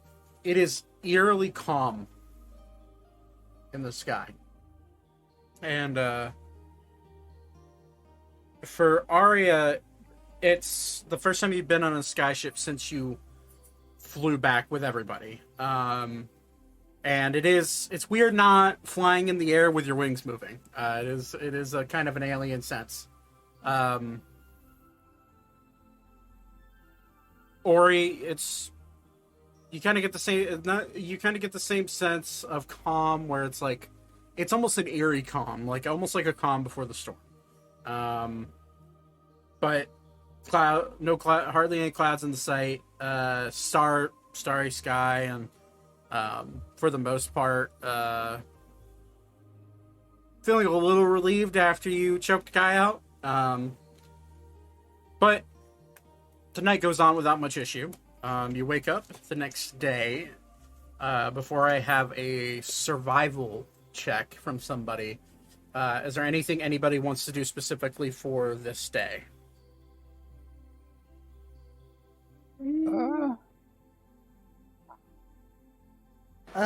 Ara's a little scared to be up here. She thinks she'll fly off. So she tied herself to one of the masts with a rope. Okay, so you tie yourself to the mast mast with some rope. Okay. Easy enough. Zane, are you making anything today? Yeah, how many days of travel we got? 5 days, 6 nights. Yeah, I'll be making stuff. Okay. I'm not gonna go back. That's a little too creepy.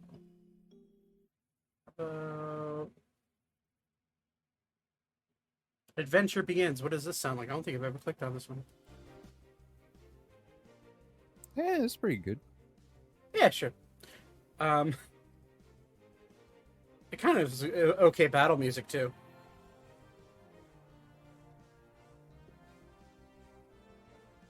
I don't know if I dig it. Kind of sounds like Smash. Kind of sounds like Smash Bros.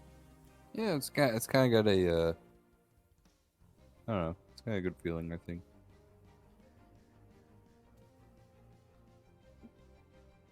A little too upbeat for me. Yeah, there we go. So, what are you making today, Zane? Just out of curiosity. Alchemy jug. Another Sure. alchemy jug, or alchemy jug. Okay. Easy enough to do. You have the I assume you have the materials for it. Yeah, I Okay. do. All right. Is there anything else anybody's doing?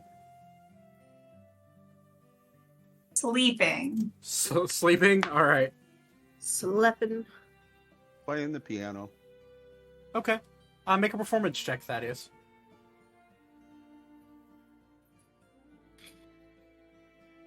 Nine. You're still not getting it as well as you want to.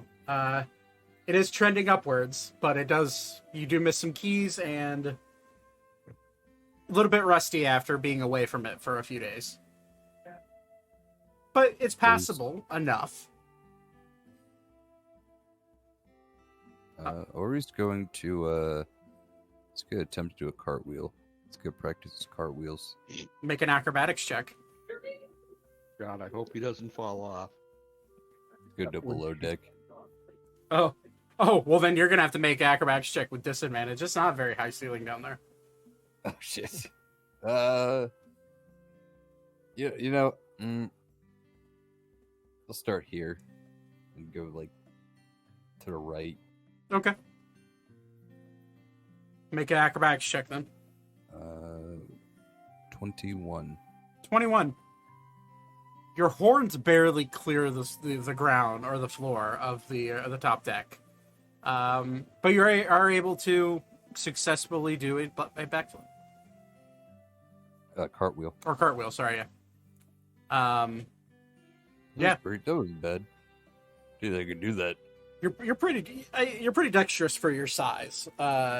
So it's not like it's impossible, but it is with your size. You can run into some snags. Oh. Do I still have my needle and thread that Yep. Zane made for me? I'm gonna repair my new hole in my cloak. Make a dexterity check. By the way, that doesn't go away unless I make new tools. Okay. Or Using unless that, so- unless it somehow breaks. Do I do a And then it dexterity just magically saving throw vanishes. or just roll my dex? You roll a dex check. 8. What the hell? You've sewed before. But I rolled a 1. No, you rolled a 3. Oh. Your regular dexterity is +5. So you're normally pretty good with your hands when it comes to doing finesse abilities, but for some reason you start to look at your cloak, and whether it's from the wear and tear of using it all the time or the amount of times you've been stabbed, the amount of times it's ripped, this hole that the blade axe created was a bit more messy than you anticipated. There's a few more threads that are missing, so you're able to stitch it up the best you can, but it's not the best. It's not your best work.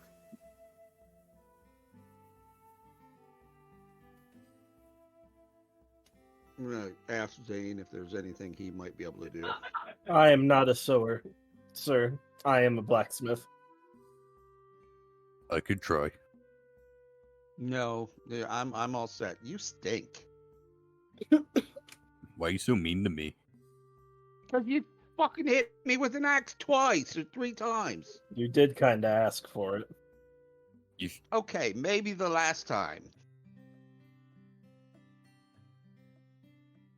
Actually, I don't know. The other time you tried to cast a spell on me, I think. Oh, I tried to make you smile. Why didn't you just tell a funny joke or something, or say something nice to me? You never say anything nice to me. I, You're just You mean to should me. say something nice to him. Yeah, you should be more positive. I think I did say something when you died. Yeah, you're pretty nice to me there, but then you just went back to being mean, and it's really thrown me off. Well, that's because you've been a dick to me. All right, I'm sorry. Now you apologize to me. All right, I'm sorry. Okay, now we're straight. We're good. We're set. We're straight. Well, now I'm straight, huh? Well, no, that's not what I meant. I know. We've got to work with you on your humor. I think I'm a funny guy. Not as funny as Beep, but You sometimes don't understand the humor. see, he's the comedy guy. Beep, beep, beep, beep, beep, beep. Make a charisma check, Beep. Alright. 15. Strangely, him beeping is kind of funny. See, he's a funny guy. He's pretty funny. It's like a respectable comedy. It's dry humor.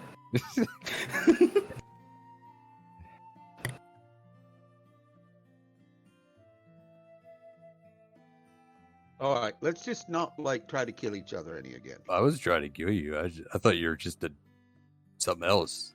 I would have just willingly throw my axe at you. It's just a misunderstanding.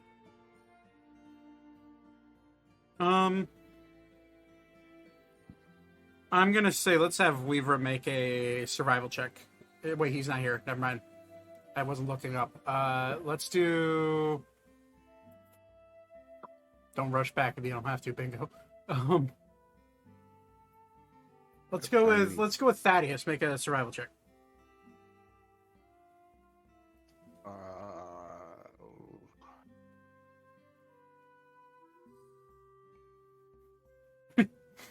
The system's fucking you over tonight, Cobb. I know. Sorry, I was dealing with outside forces. You're fine. If you'd like to make a survival all I check heard as was- well, you can. Survival? Yep. Not much better. Ooh, You rolled a 3. I rolled a 3. Um, Yeah.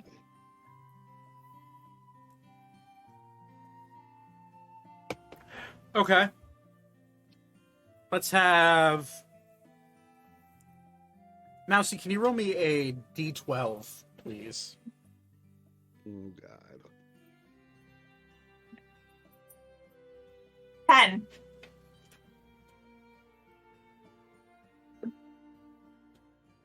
Okay. Hi, Jackson. What's up, buddy?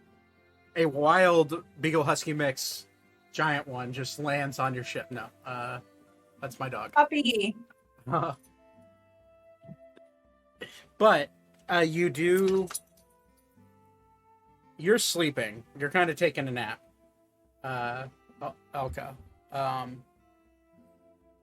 You do feel the sky start to get the turbulence get a little bit more heavy.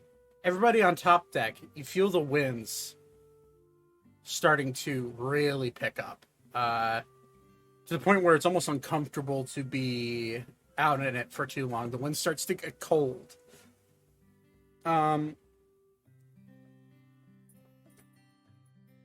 What, and nobody, well, one more roll for, okay.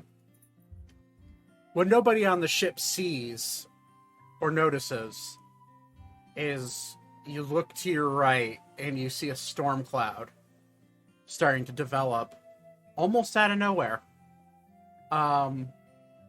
Vivra, along with Alan, both of your passive perceptions, you look at this storm cloud, and in the center of it, you see a swirling air humanoid-like creature starting to kick up the storm. You would recognize this as an air elemental. And it's about 500 feet away from the ship. Cool. By which I mean not cool.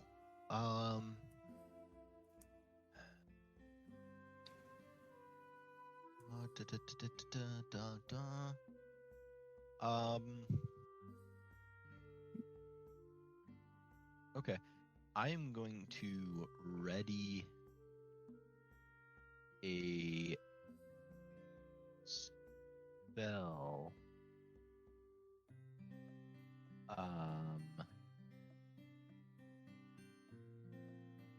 Yeah, I'm gonna ready a spell for if the elemental you said he was how far away did you say? About 500-600 feet away. Not terribly Wow. close, but a little bit too close for comfort. I'm gonna get ready to cast Control Winds. Okay. Normally I would want to do this as a ritual, but I think with actively seeing it, I have it prepared. The question is, do I want to, and I'll probably ask Ander his opinion. I'll give him a description of the spell, and ask Ander if that would be useful to kind of give us a burst of speed, or to try and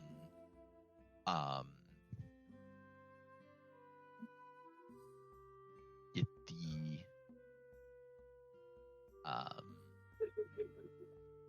try to use like a downdraft to knock the thing down. Ander will look at you. He'll look Please. over, see it. That's a pretty It's okay.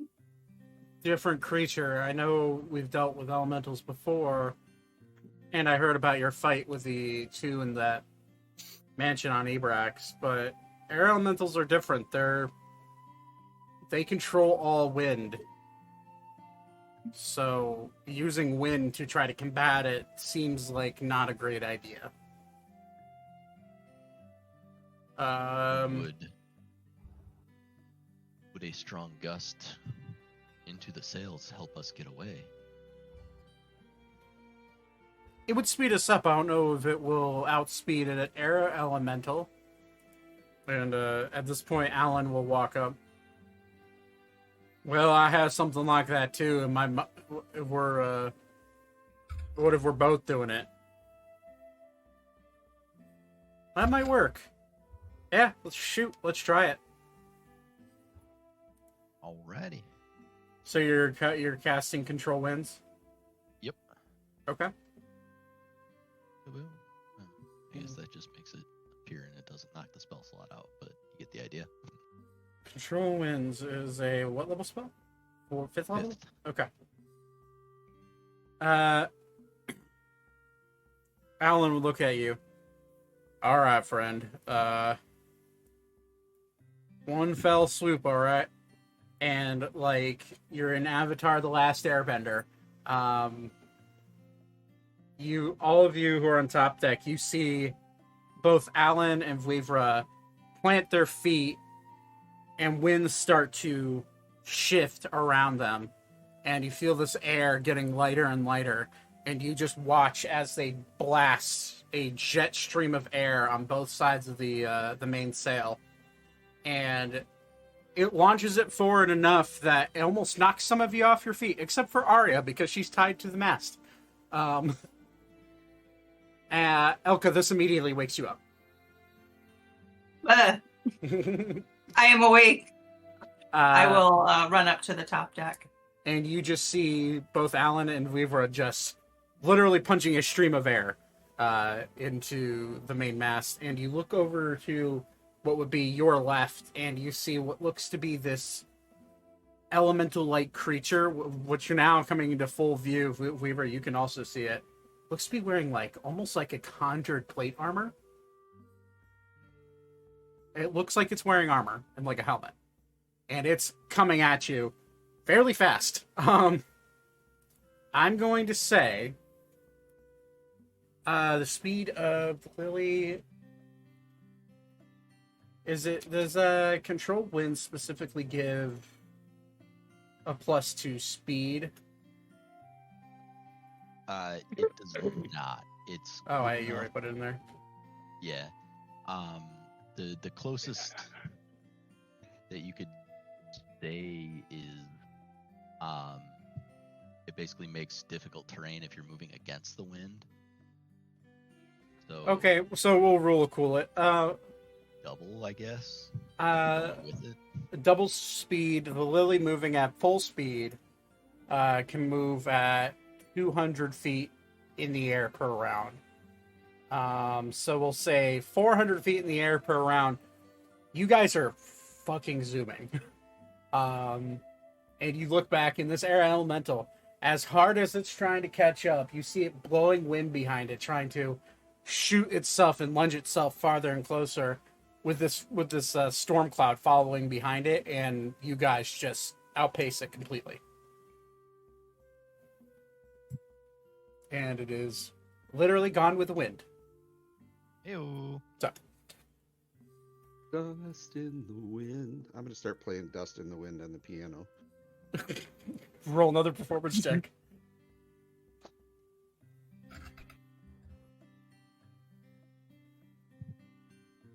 13. It's passable. But you guys do outpace that encounter, so I will put away those notes. Elka's gonna rub her eyes and go, why did you wake me up for this? And then go back downstairs. Before anybody could say anything to her, she's already downstairs and probably already back asleep. But the day goes on without much issue. Night falls, and I will roll this time for the crew. Yeah, you guys are fucking zooming. That's what I was saying. You guys are ripping.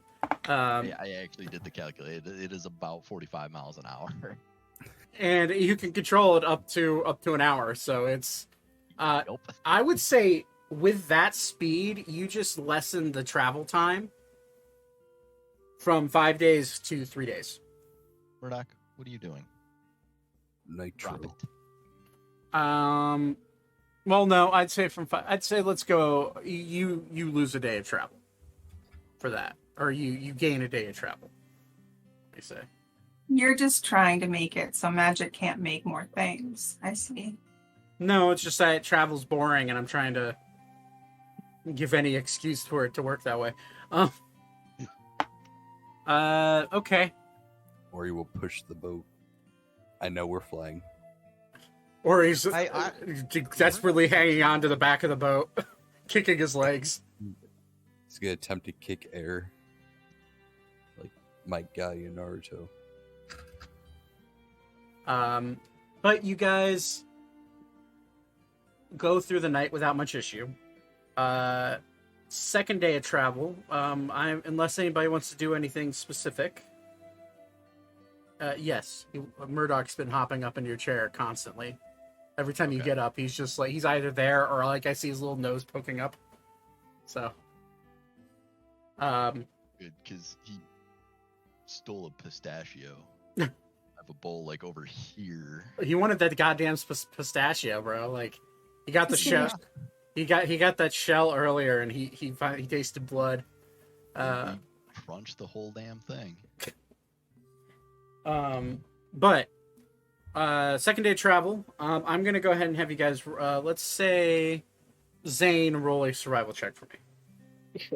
God, that's I love making you roll Hey, because they suck. 20. 20. Not natty, by the way, but Clean skies, clean air. It is exhilarating to be in the open air. You look down and the Blackrun Forest is extending outwards everywhere you can see, but you don't feel, you're too high up to feel any sort of strangeness that comes from the forest. You do see peeking out of the treetops, you see various what seem to be elven-like buildings that are congregated in one giant area. I'm gonna say we'll go with Thaddeus, Zane, and Thaddeus, Zane, and we'll go with Beep. Roll a history check for me. Beep is literally the worst person to roll a 26. history check, but I rolled a nat 20. Natural 20, a 26. Okay. So, you assume how far you've gone. You are aware of most of the elven settlements within Sylvania. Because they're pretty well known. And they're well known to be hostile towards anybody that isn't an elf.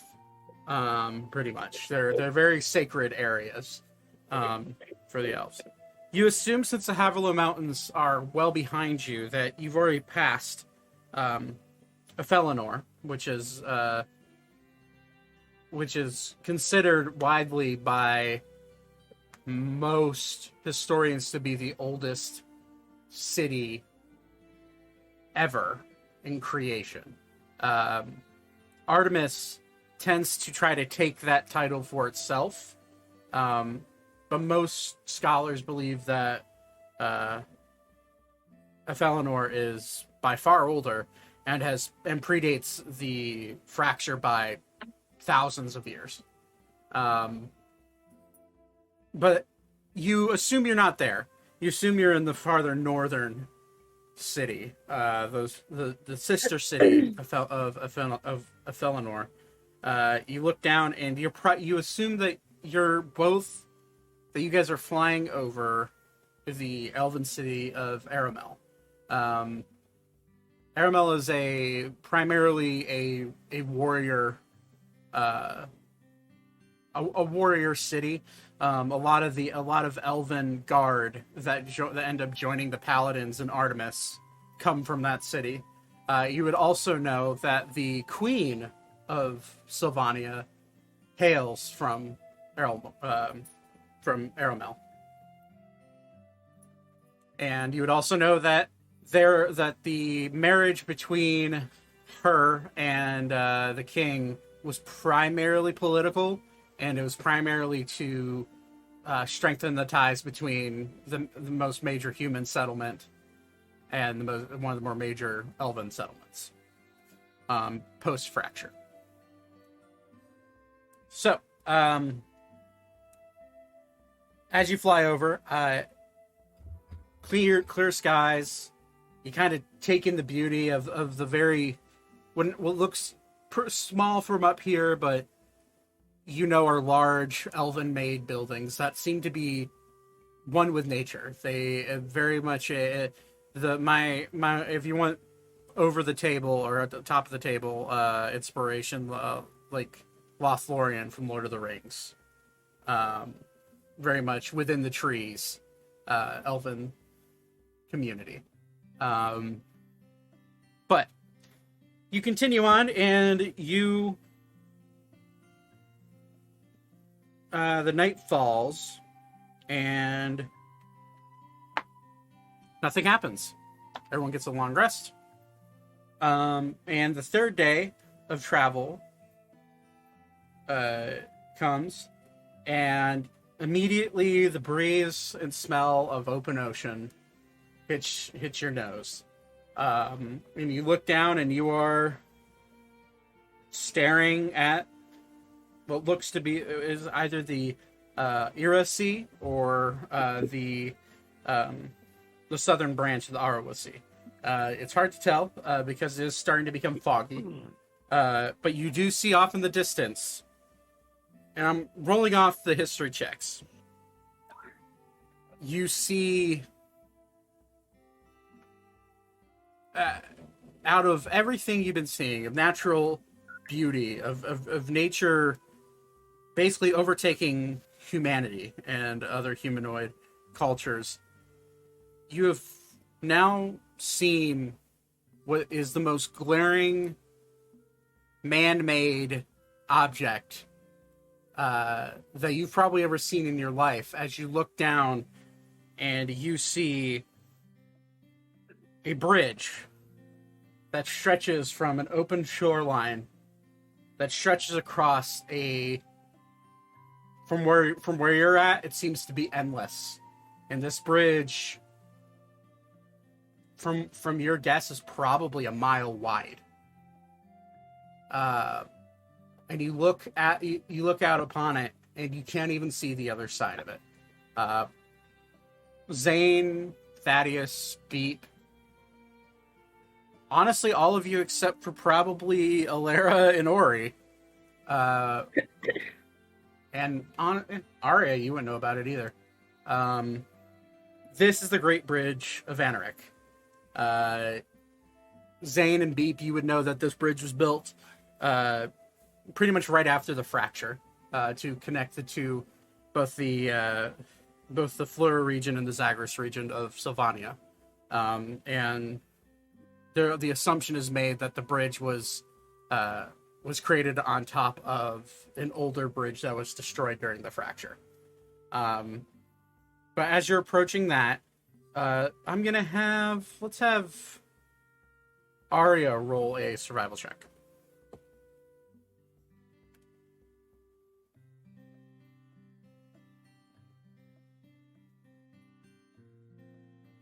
It's a natural one. And Squirtle's back, everybody. Rip.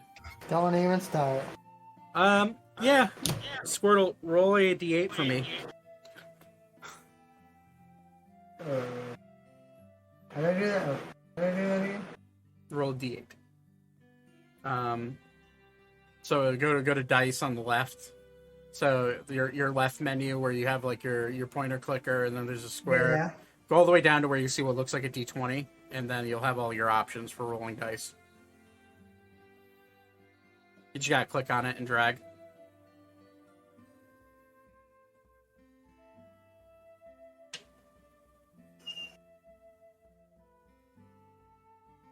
Five.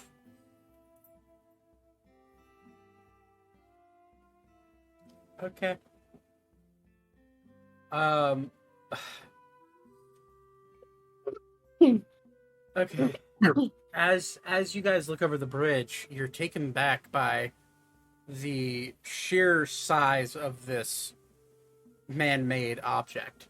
Just trying to ponder how long it took to build something like this. And as you're thinking about that, you see launch itself out of the ocean a sea serpent-like creature that is, you guys are about, at this point descending towards Ammriel, because Ammriel is on the other side of the bridge. You guys are about 3,000 feet in the air. This creature is probably, from what you can guess from how far up you are, it looks to be about the size of,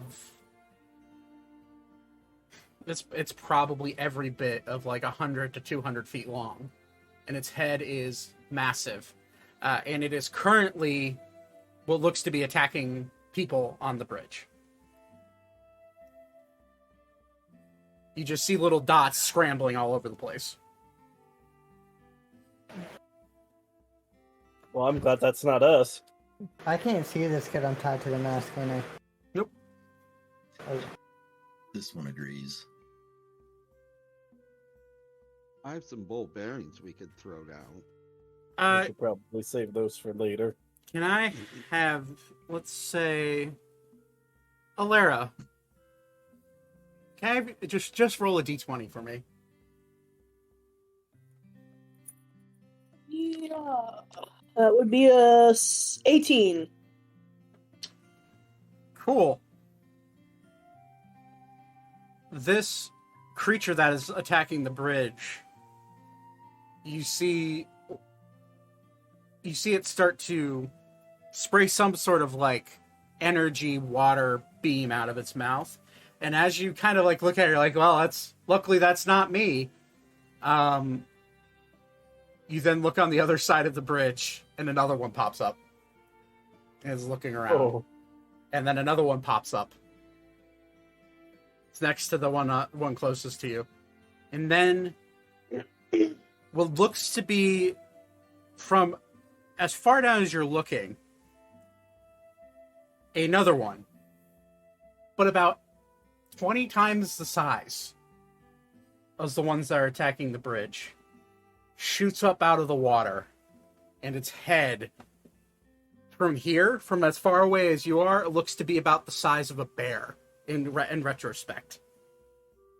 This is a massive creature. And immediately, with an 18, it looks right at your ship. You that wind thing again? No. This, yeah, sure. The only person who would even think to know about this is Zane. Zane, roll a nature check for me. Damn it. Actually, pretty good on my part. That's not, though. We can make it better, though, with a little flash of genius. That's 18. With that nature check, you immediately know these are some form of sea serpent. But the big one, you kind of get an inkling that this is the great Leviathan of the sea. This is what could be considered a great worm. And immediately starts to click in your head. The scale, you were told, if you remember correctly, you were told in Artemis that the city was leveled by a great worm, bigger than anything they've ever seen. You starts to click in your head that maybe this has some relation. And as you start to think this, a jet of water shoots as you're descending, which Ander, rolling for him, has not even noticed. Just starts to descend towards Ammriel like normal.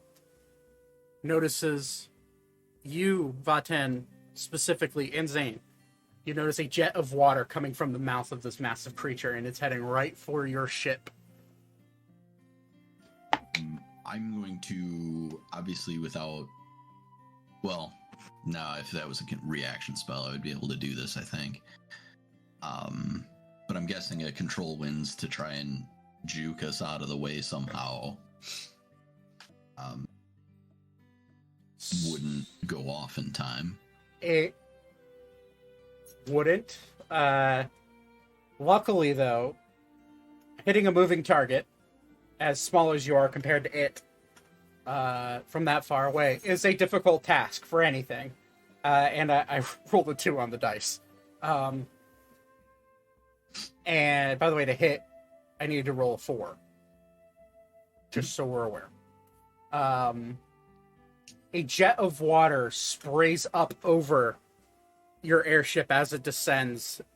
You realize the creature not taking into account that not taking into account the descending nature of the ship, and all of you get sprayed by this rain of water, as it arcs over you, and as you go to descend, at this point, Andrew's like, "What the shit?" and immediately starts to ascend a little bit more. And as you look down, you see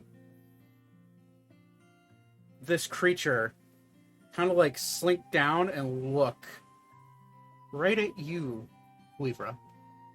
Almost like it locks eyes with you. And make a wisdom saving throw. Oh boy.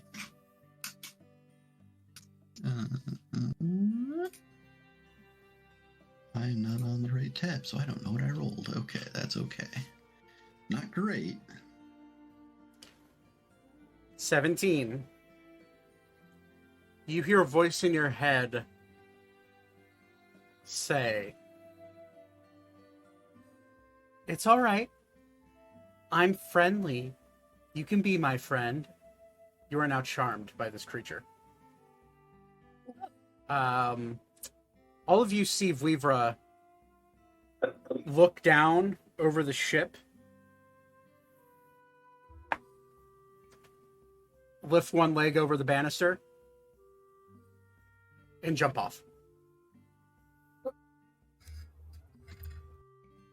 It's unfortunate, isn't it? Well, it was nice knowing him. Well, it's a bit of a Tuesday for All of Weavra, you notice this happening, and I gotta change music because Friendly Land is not. Can I untie myself and jump off, try to get him? I'm gonna say make a dexterity check because this is a snap decision. Libra, as you're falling to the ground, you feel a moment of weightlessness.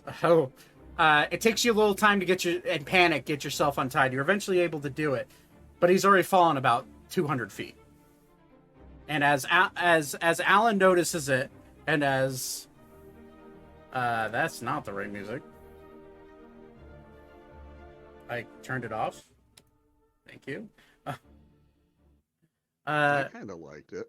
Yeah. As Alan notices it and Ander notices it, Ander immediately descends rapidly. So he just yells, "Hold on!" He starts to descend. Alan, immediately you see him go from his normal furbulk self, and you see him transform into a giant eagle. And he just takes off down after you. You're falling at terminal velocity. So you're falling at 120 feet per round. A giant eagle can fly at a nosedive at 90 feet. Ari, I assume you're jumping off the follow. Yes. Okay. Alan's gonna look at you and just he's trying to find you. I'd say since we're out of a round, make another wisdom saving throw. You have the ability to break it. Unfortunately, you are still in a trance, and you're just accepting you feel this like haze and warmth come over you, and you just feel yourself being taken by the will of this giant serpent creature. Alan quickly following after you. oh boy. You see the shit, Arya, you jump off, you see the ship descending quickly, and almost dropping out of the sky, trying to catch up. And we'll see if the ship oh my god. Okay. As Alan's diving and Arya, you're trying to catch up, the ship passes you, Arya. Ander has completely turned off all magic gear and is just free falling. All of you are now free falling on an airship. So I'm going to need you to. I'm random rolling for this. So I'm going to need you to make I'm going to need to make everybody in the party except for Vivra and Arya. I need you to make a dexterity saving throw. I'm not on the deck right Nat now. 20. Nat 20. Can I try to cast a spell? Sure. I want to cast Water Sphere. Okay. And how? Water sphere. What does it do? Conjure up sphere. 20 feet from you.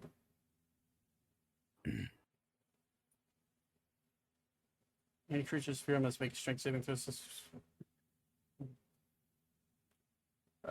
Large or smaller creature. It's just to help him slow down. Okay, so problem is, so you can cast that. I have no problem with that. Mind you, even with your diving, so you diving down, your normal speed's 30 feet, your flying speed is 40 feet, which I don't think I've ever written down, but that's the case for Aarakocra. So if you're doubling that dive bomb, you're 80 feet. You're traveling 80 feet. Currently, Weaver's traveling at 120 feet because of terminal velocity, and you started 300 feet behind, so you're not catching up. Okay. However, the ship is. Doesn't it take a couple turns to get to terminal velocity?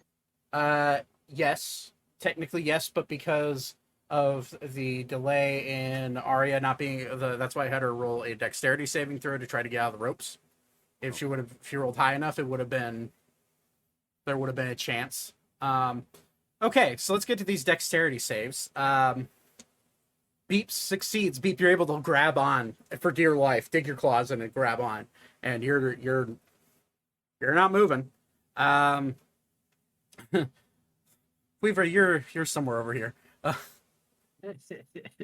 Alan's chasing after you in bird form, and Arya's chasing after you. Oh no. Alara, you're able to grab onto Ori, which is a plus with a 15. However, your legs are just up in the air. You're hanging on for dear life.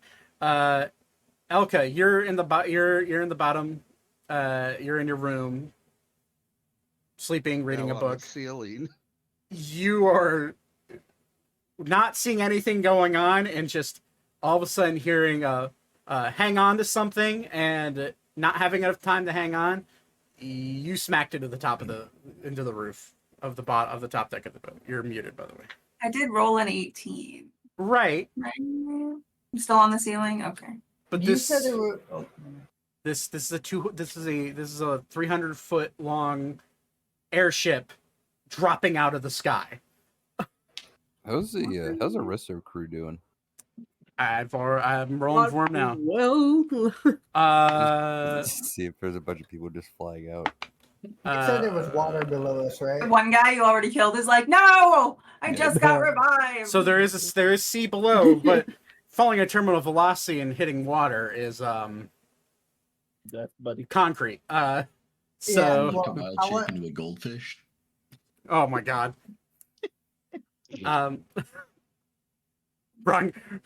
Wrong show. Turned into a sailing fish. So we're now, mind you, we're about 2,500, 3,000 feet in the air. Make another wisdom saving throw for me, because at this point we're 28. The DC's 22. It's just so you do snap out of it, but you find yourself free falling. Okay. Do I have enough time to perform an action? Yeah. There were 6 seconds. I mean, you're now falling at 120 feet per round. And we've gone through about 6 rounds now. Wow. I will go ahead and I feel like this music's necessary. take Alan's lead and wild shape myself into a giant eagle. You spread your wings, and as Alan sees you snap out of it and turn wild shape into an eagle, he folds out his wings. Arya, you're now just starting to catch up to them, assumingly, but you're now looking down at a airship that is free falling. As you guys stop, you catch your breath, and then you feel the wind of the airship going right past you at terminal velocity. Everyone else that rolled, so 24, Ori, you're able to grab on. Zane, you're also able to grab on. 20 was So the decent. ship stopped on its own? No, it's just going. Can I cast control water to try to shoot water up to slow it down? You'd have to get a little bit closer, but yeah, you could certainly try. Well, yeah, because my range is 300 feet. Ander, for his dexterity saving throw, rolled a 20, which is the DC. However, his crew was not so lucky. 3 crewmates just are off the side of the ship. They're gone. Rip. You do Rip, soldiers. Alan does see them, and he is going to go after them. They also would like to go after. However, Ander, when he realizes that you guys are okay, he, with all his might, cranks the magical engines up. It's now the creature's turn. Yeah,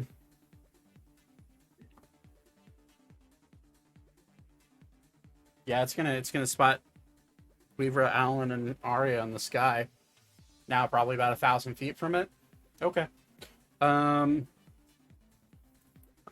At this range, it's time for dexterity saving throws. Weaver, I need Alan and I need Arya to make a dexterity saving throw. I need to look up a giant eagle stats. It's a plus. I have it. Hold on. God damn it, I am back.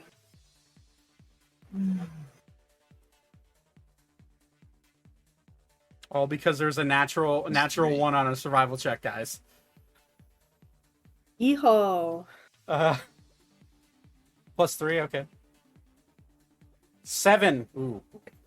Yeah, like I said, I'm back. I need my D6s. Can we vote Tiny off the island? 18. Yeah, I'm going No, back to he was retirement. off the island for too long as it has been. Sorry, Tiny, you don't get a rose. And Alan rolls. Wow. Alan's the only one that succeeded with his +3 to dexterity saving throws. With a 17. 20 was the DC. So I got it too. Yeah, I you. didn't have the. Oh, then Yeah, I yeah, didn't you're have the okay. So you're gonna okay, cool. How many did I just roll? I need 4 more. What, baby? What? Okay. Whew. So slappy.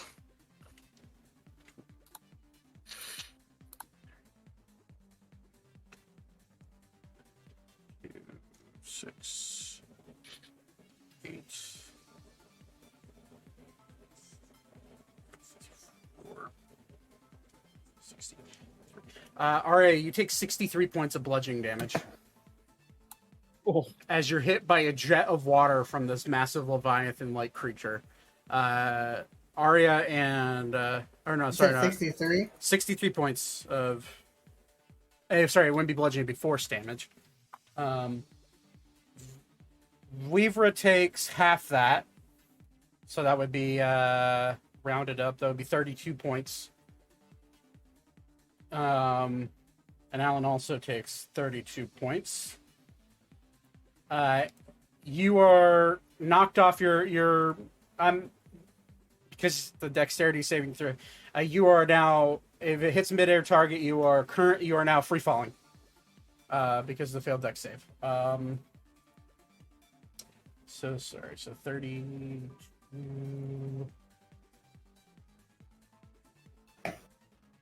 So all of you go to try to catch these crewmates, and you're just blasted by this jet of water. They're also blasted by it because they're close enough.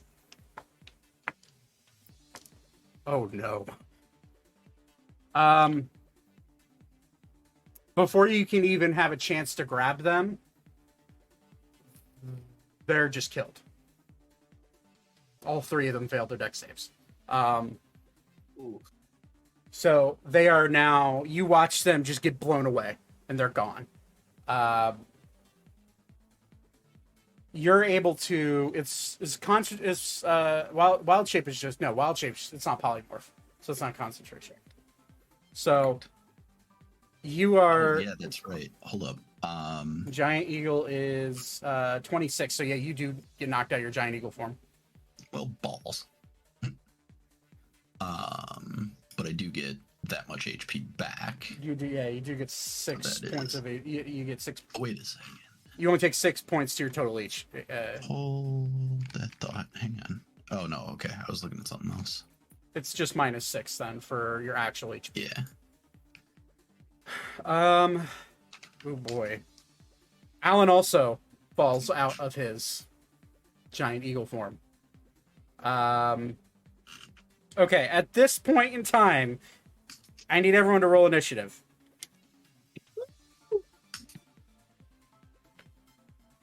I can't believe we're doing this now. Oh, baby, that 20. Oh wait, let me get that initiative tracker up. I'm downstairs, so give me a couple seconds to get back upstairs. Yeah, no worries.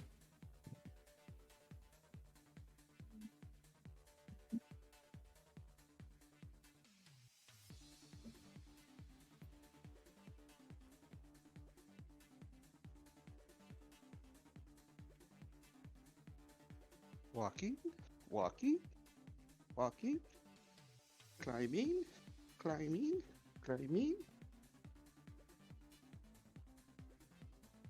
turning, walking, turning. Ooh. Valero with a 5. Oof. Yay. Okay. 10, 18 for...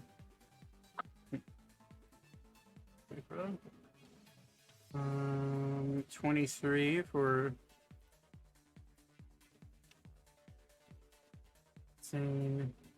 16 for Ori, and then Alan needs to be added, and Lander on the board he is. And will represent the rest of the ship. Jesus. I just rolled a natural 1 and a natural 2 for their initiative. Okay. This is about to get pretty western here.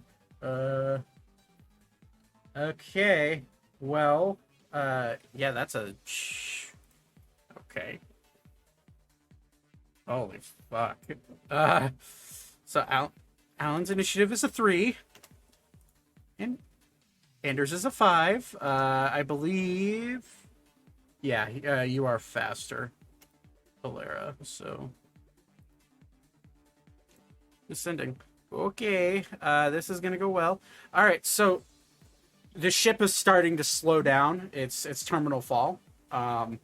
With... Arya should be ahead of me, by the way.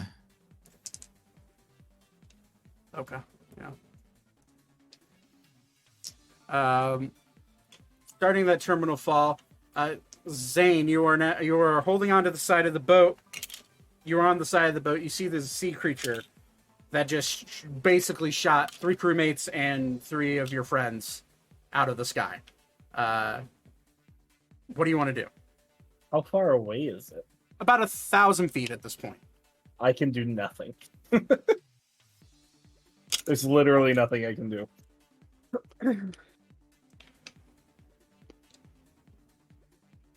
So I will pass my turn. Okay. So you can use your action to hold on if there's and they'll give you an advantage on dexterity saving throws.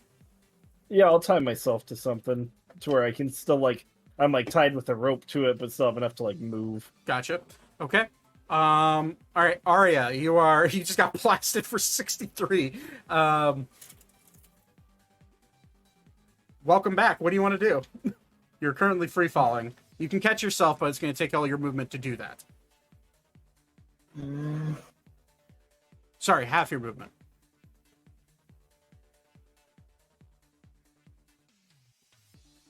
I have no clue. You're about at this point you're about 100 feet above the sky ship, and you do see it starting to really all four of the magic crystals on the side are starting to glow really bright, trying to slow down.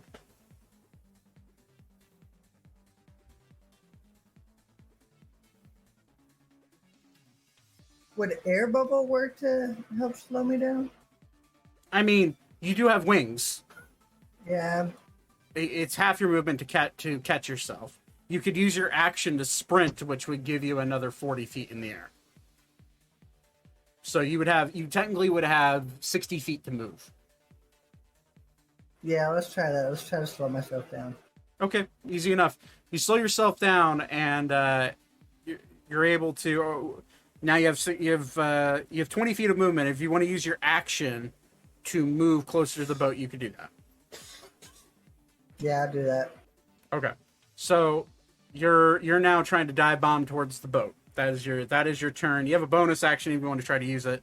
If you have healing potions, if you have healing word, could give you some HP. If you have that, I don't know if you do. The only really thing I have is freaking mass cure wounds, and I really don't want to waste that right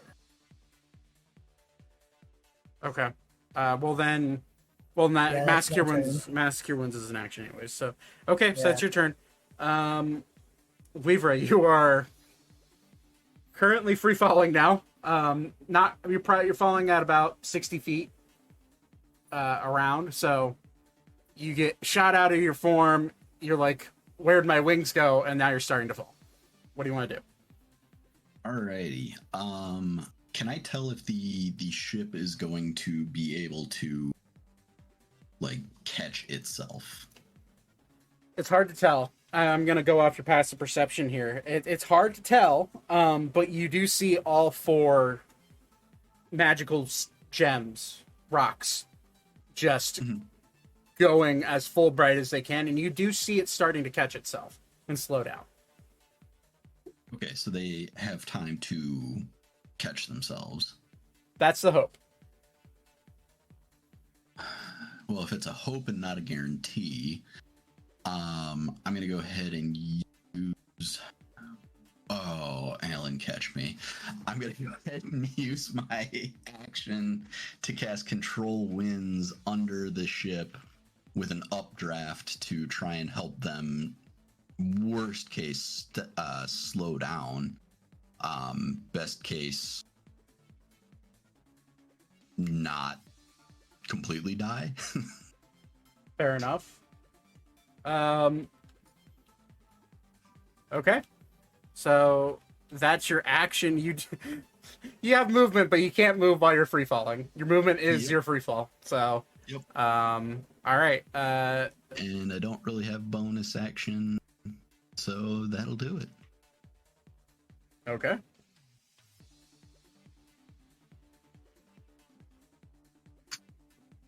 Alrighty, I'm just double checking something. Okay, so that's your turn. Ori, you're hanging on for dear life as the ship is still falling. What do you want to do?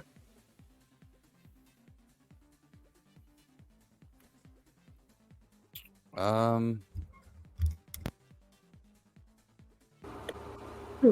don't think there's... Is there anything I can do? You can use your action to hold on, which will give you advantage on any dexterity saving throws that may happen. Yeah, I'll do that. Okay. Alrighty, so you take that action. Beep. It's your turn. Doing the same thing, or do you have anything in mind? Probably just gonna hang on to the mast. Okay. As much as I can. So you take the hold on action. Gotcha. Yep. Okay. Thaddeus, you're on the piano. What do you want to do? You guys are still falling. You're falling slower. I'm gonna start playing "Wind Beneath My Wings." Okay. Or the theme to Titanic. Make a performance check with disadvantage because you are currently free falling.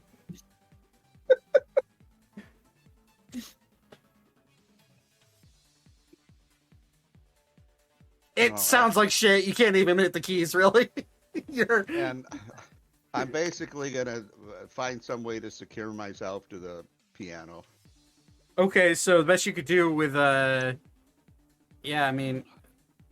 item use is an action and hold on is an action. So you playing your song, fuck it, I'll say it. You trying to play that was a joke. Oh, okay. Well then okay, then you're gonna use the hold on action. Gotcha. That's fine. Elka, you slammed into the top of the ceiling, and you have now, since with it slowing down, you have fallen back down onto the bed. You did take 6 points of bludgeoning damage when you smacked into the ceiling, though. Okay. What do you want to do? You have no idea what's going on. You just started to free fall. I guess I'll run upstairs to the top deck. All right, I'm gonna need you to make a dexterity. No, we'll go with acrobatics because it's still falling, just not as fast. 26. 26. It takes you a second, but you're able to get up to the door and you see the ship just rapid.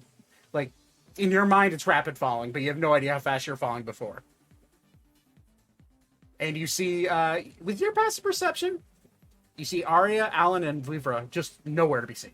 And a few crewmates are gone.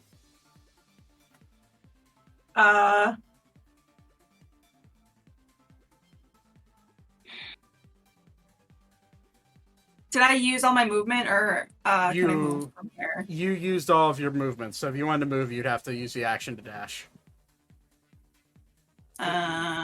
We have already established going from your room to the top door is about as your full movement. I don't think there's much I could do other than, I mean, can I use my, I'll use my one charge of summon Fae. Okay. I'll summon something to help out, I guess. So summon Fae. I have to go grab a Fae token. So it's a Fae spirit. It doesn't actually have a token. You can make it look however you want. How do you want the Fae spirit to look? Like a little bunny, I guess, with wings. Okay, well, that's the Fae spirit because that's the token I got. Perfect. I love him. Okay. If that's what you're going to be using from now on, I will find something on the internet for a token. And I will also give you, let's see, can I show? Let's see, how do I do this? Can I show this to party? Just look up Face Spirit for a stat block for that, by the way. Okay. Is it strong enough to hold on to Alara, for instance? That's a good question. Yeah, its strength is 13, so it has a +1. Okay. I'm just going to tell it to watch over Alara and make sure that if she falls, she doesn't fucking die. Okay, that is its action. So it's gonna fly over. Alara, you're gonna see this like little rabbit with wings, glowing rabbit with wings, come and grab you and just hang on to you. That is okay. Just that's for my sake. Cast at 3rd level, so its AC is 15. Cool. Okay, is that your turn then? Yeah. Okay, it's now Anders' turn. Anders going to use his action to course correct.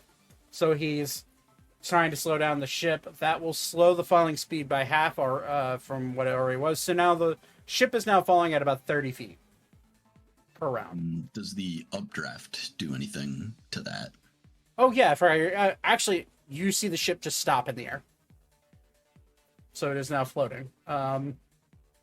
You immediately, you're with your thought, with your brain and how sharp you are, even though you're falling, you understand that Ander being that reckless, he knew that the ship could do what it needed to slow down. Yeah. I kind of knew that, but I also gut instincts wasn't going to 100% gamble on it. That's fair. Okay. So yeah, the ship is now stopped. An old token over there. So the Face Spirit is currently holding on to Alara. The ship has now stopped. It is now Alara's turn. You're being held by this bunny. So, like, Can how I yell far- at her and be like, "That's mine. He's just gonna keep you safe," so she's not freaking Yeah, out. talking is free. Yeah. Okay. Me, who's just about on the verge of screaming. How far are we from like water below? At this point, about 800 feet, 750 feet. I don't really know what to do. There's not really much I can do, but could I cast, just because Alara is so scared not knowing what's going to happen, could Alara cast water breathing? Yeah. It's going to up to 10 willing creatures within range, so 30 feet. So if for any reason any of us fall overboard into this water, we can breathe underwater. You can hold that. You can hold that spell. Some of us have rings. Yeah. There's water Is it- walking rings. It's not water breathing rings. Oh, you're right. My bad. I gave out some hats of water breathing. So you could, for people in range, you could get Ori. And like, could that work for myself as Yeah. well? Yeah. Okay. Yeah, just because Alara's so fucking terrified, she's gonna cast water breathing. Okay. So, none of us, like, drown and shit and can't breathe. Just in case we get in the water. Okay. All right. So it's now up to Alan. Let me see here. I do as a.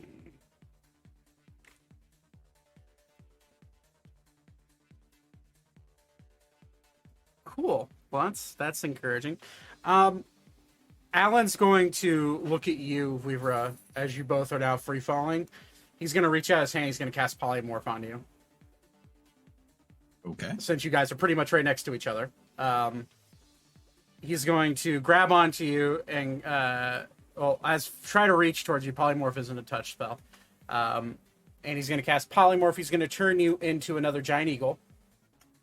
Okay. And then he's going to... I will choose to fail the saving throw. I assume so. Yeah.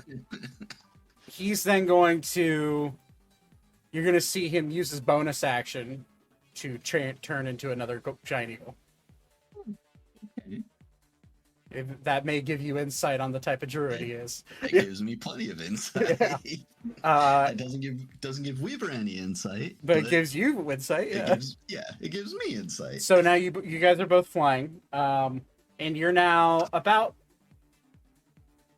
Be glad he did that because you were about 40 feet above where the top deck is, and you're about as far out as you are how I have you. Mhm. So you are now flying. However, I also would have had time to wild shape again, though, right? you used your action to use control wind. This is the same round. That's that. Yeah. But I mean, like, I would have had a future round to do this, right? Yes. Yeah. Okay, You would have just fallen past the ship. Yeah, that But- would have been fine with that. Yeah. Okay. I just wanted to make sure that I understood the situation, right? Yeah. So Alan's gonna look at you, and he's going to take off and fly and land. Well, actually, he can't land. He's gonna hover above the ship, since he doesn't have enough movement for that. But that is his turn. However, it is now the creature's turn, and that means all the creatures. Vivra, now with your eyes as a giant eagle, you see just the sheer size of this creature. Now that you're closer, you estimate that the size of this creature is it could be easily 1,000 feet long, maybe a little shorter. And its head size is that of, if you're trying to gauge the diameter of its face, just a quick glance, it could be anywhere from 100, maybe 200 feet across. This is a massive creature. Point of order, would I, because polymorph changes my mental stats as well. True. Whereas wild shape does not. So I now have an intelligence of 8. Yeah, you would just see big scary creature and want to avoid it. Yep. So never mind. You don't have any of that sharpness that Weaver normally does. But that is so. But through your giant, big dumb giant eagle eyes, you do see the smaller, what seems to be part of its family, brood, whatever you want to call it. They're actively attacking the bridge, and you can see the big one look right at the ship and look in your general direction. You do see like a jet of water starting to form in its mouth. And you see a jet of water shoot out of its mouth right at the ship. At this range, it's a dexterity saving throw for the ship. The ship's dex is okay. We'll make it fun. Let's go with who haven't I had roll recently? Let's go with Austin. Roll a d20 and add +4 to it.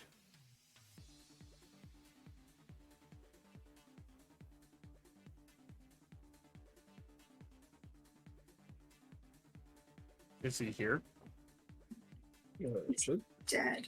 Is he dead? Austin? He has passed. He is... Okay, since we're getting late, we'll go with magic. Go ahead and roll a d20 and add +4. Add +4? Yeah. It's pretty good. 23. The DC's 22 for this. The boat Ander sees it, and he just narrowly shoots out of the way of this water jet, and the water jet just shoots straight up into the air. However, well, if it's going right at the ship, at the bottom of the hull of it, so it probably would be from that angle, it'd be 20. It's a jet of water that's 50 feet across. Would it hit Arya? I think Arya is just barely out of the way. Because of the distance on it. Well... Oh, wait, sorry, that's the wrong attack. It's 20 feet across, so... Ooh, by a block, Arya is out of the jet stream. And no one else is. So the ship does get hit, glanced off of. Fuck it. I'll let you guys see how many d6 this attack is. Because I don't feel like grabbing my d6. Boy.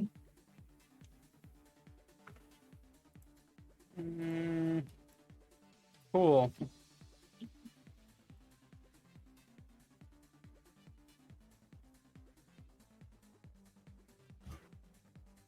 Well, that's not too bad. So the ship takes 24 points of force damage as it gets grazed by this beam of water. That probably would have killed Arya if she would have got hit by that. Or at least knocked her out.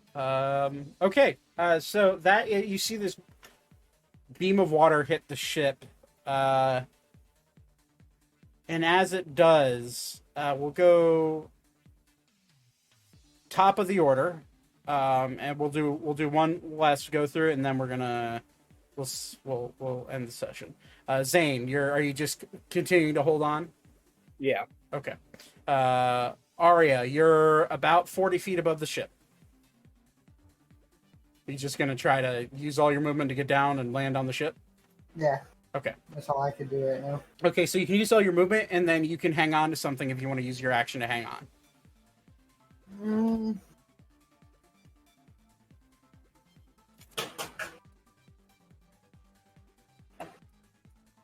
Can I use my action just to do cure wounds on myself? To Yeah. heal myself? Yeah, absolutely. What level are you going to cast it? I don't know. You add a d8 for every level above 1.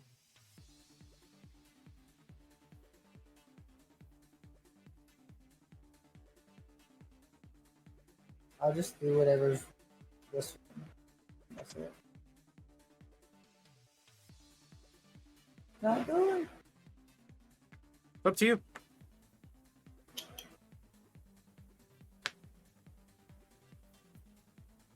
Yeah, I have no clue. Let's see. You can just click on the cure wounds and then choose what level you want to cast it at. It won't let me. I'm clicking it. It's not letting me do anything. The cast at will level might be tucked behind your sheet if you have Yeah. it on the window. Like if you don't have it popped out. Okay, there it is. Okay.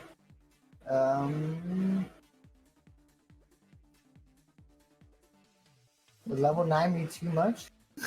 You don't have any level 9 spells, so yes. What's my highest? 5th 5. level at this level, yeah. Okay, then yeah, I'll do 5. Okay. Are you fucking kidding me? What a shitty roll. Yeah, I'm retiring. Okay, so that's you get 17 points of healing. Alright, I'm just With a gonna 5th level jump spell. I'm just gonna jump off the ship. Okay, well that is your turn. Weaver, you are currently You about said 17? yeah. Yep. You're 55 feet and about 30 feet above. So you could Giant Eagle movement is 80 fly.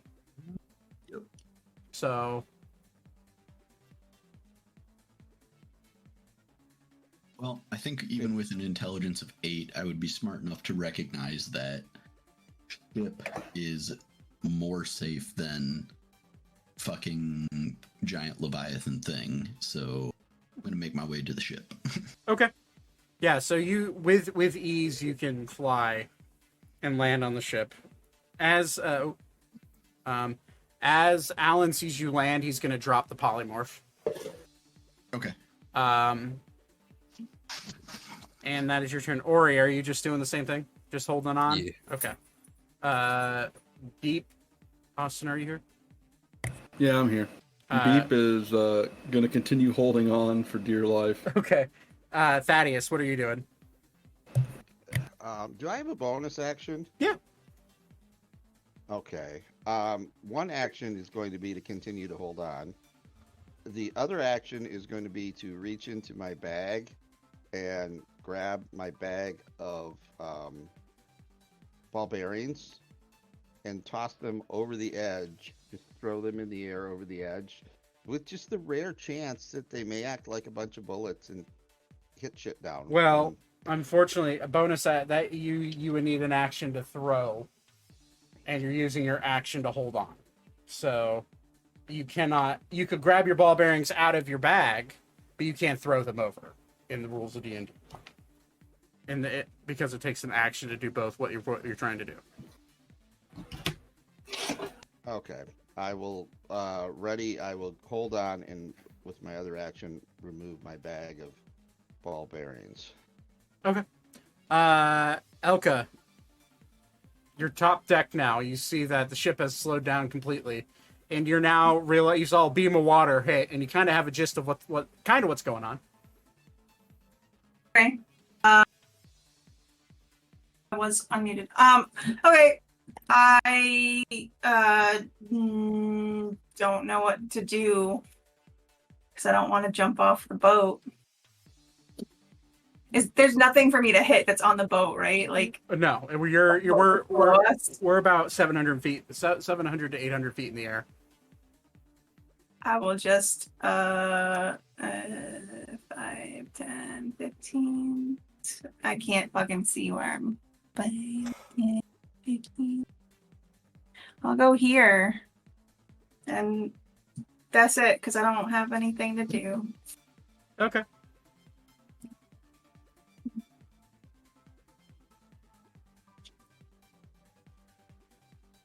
All right. Well, that's your turn. Ander is gonna see Alan hovering above, and Arya's now on the boat, and he's just gonna look and nod at him, and he's just going to full throttle it. Full throttle movement speed going ahead. That's his turn. Alara, you're being held by the bunny. Anything you want to do? He had to go.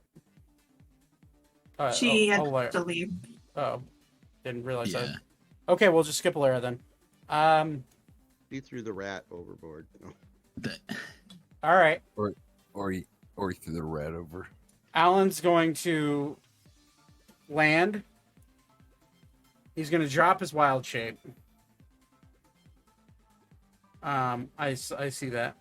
And he's going to start to cast a spell. And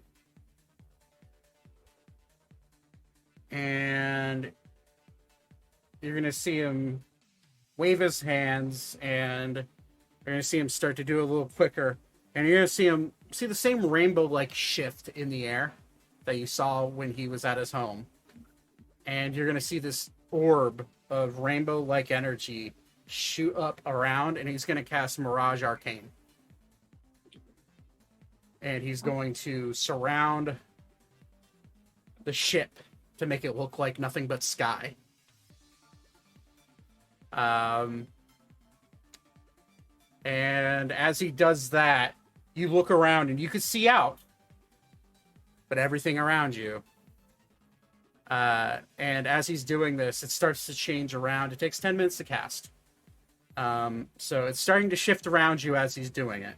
But that is his turn. And as we come to the end of it, you see this creature, you hear a roar from the creature, and you hear this grumbling growl that is just, it's deafening. And you hear like a screech, and then you feel winds start to pick up underneath the ship as this mirage is starting to be put all over the ship. And the winds start to pick up, and when you look around, Weaver, you're the only one other than... Well, Alan doesn't notice it because he's in the middle of casting his spell. You look up, Weaver, and there is a cyclone barreling down from the heavens at you. And as it's getting closer and closer to the ship, that's run tonight's session. Can I make sure to yell something? Oh. Because otherwise I'm not going to remember. Oh, of course. Yes. Yeah. Everyone, Then I will. Yeah. I will yell. The elemental has returned, and be pointing up at it. Okay. So that's rolling tonight's session. That all from a natural 1, and then a really bad roll on a D8. Who rolled the nat 1? Squirtle. Oh. Yeah, that checks out. So It probably wouldn't have been as bad if I'd have made my damn wisdom save too the first time. yeah, you just it's how that works is that you feel a draw to join you're infatuated with a creature and you feel a draw to join them. Yep. So you just jumped right off the fucking ship. Yep. No, that's totally fair. I'm not complaining about the choice. I'm complaining about the dice roll. Yeah, fair. Can I just let everyone in chat know that there's now going to be some new Ori getting pissed on by rats merch? Yo, Oh my god. you're So look forward to that. oh my god, we're gonna put on a t-shirt.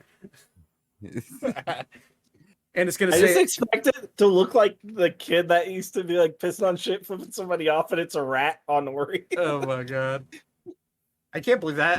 I can't believe you guys getting attacked by a great worm and Ori wanting to slaughter all of his church rats all happened in the same episode. That's pretty wild. That was a hell of an episode. Yeah. You need to also make one with Thaddeus with a big axe in him. Yeah, and then the shirt's gonna say "Get fucked."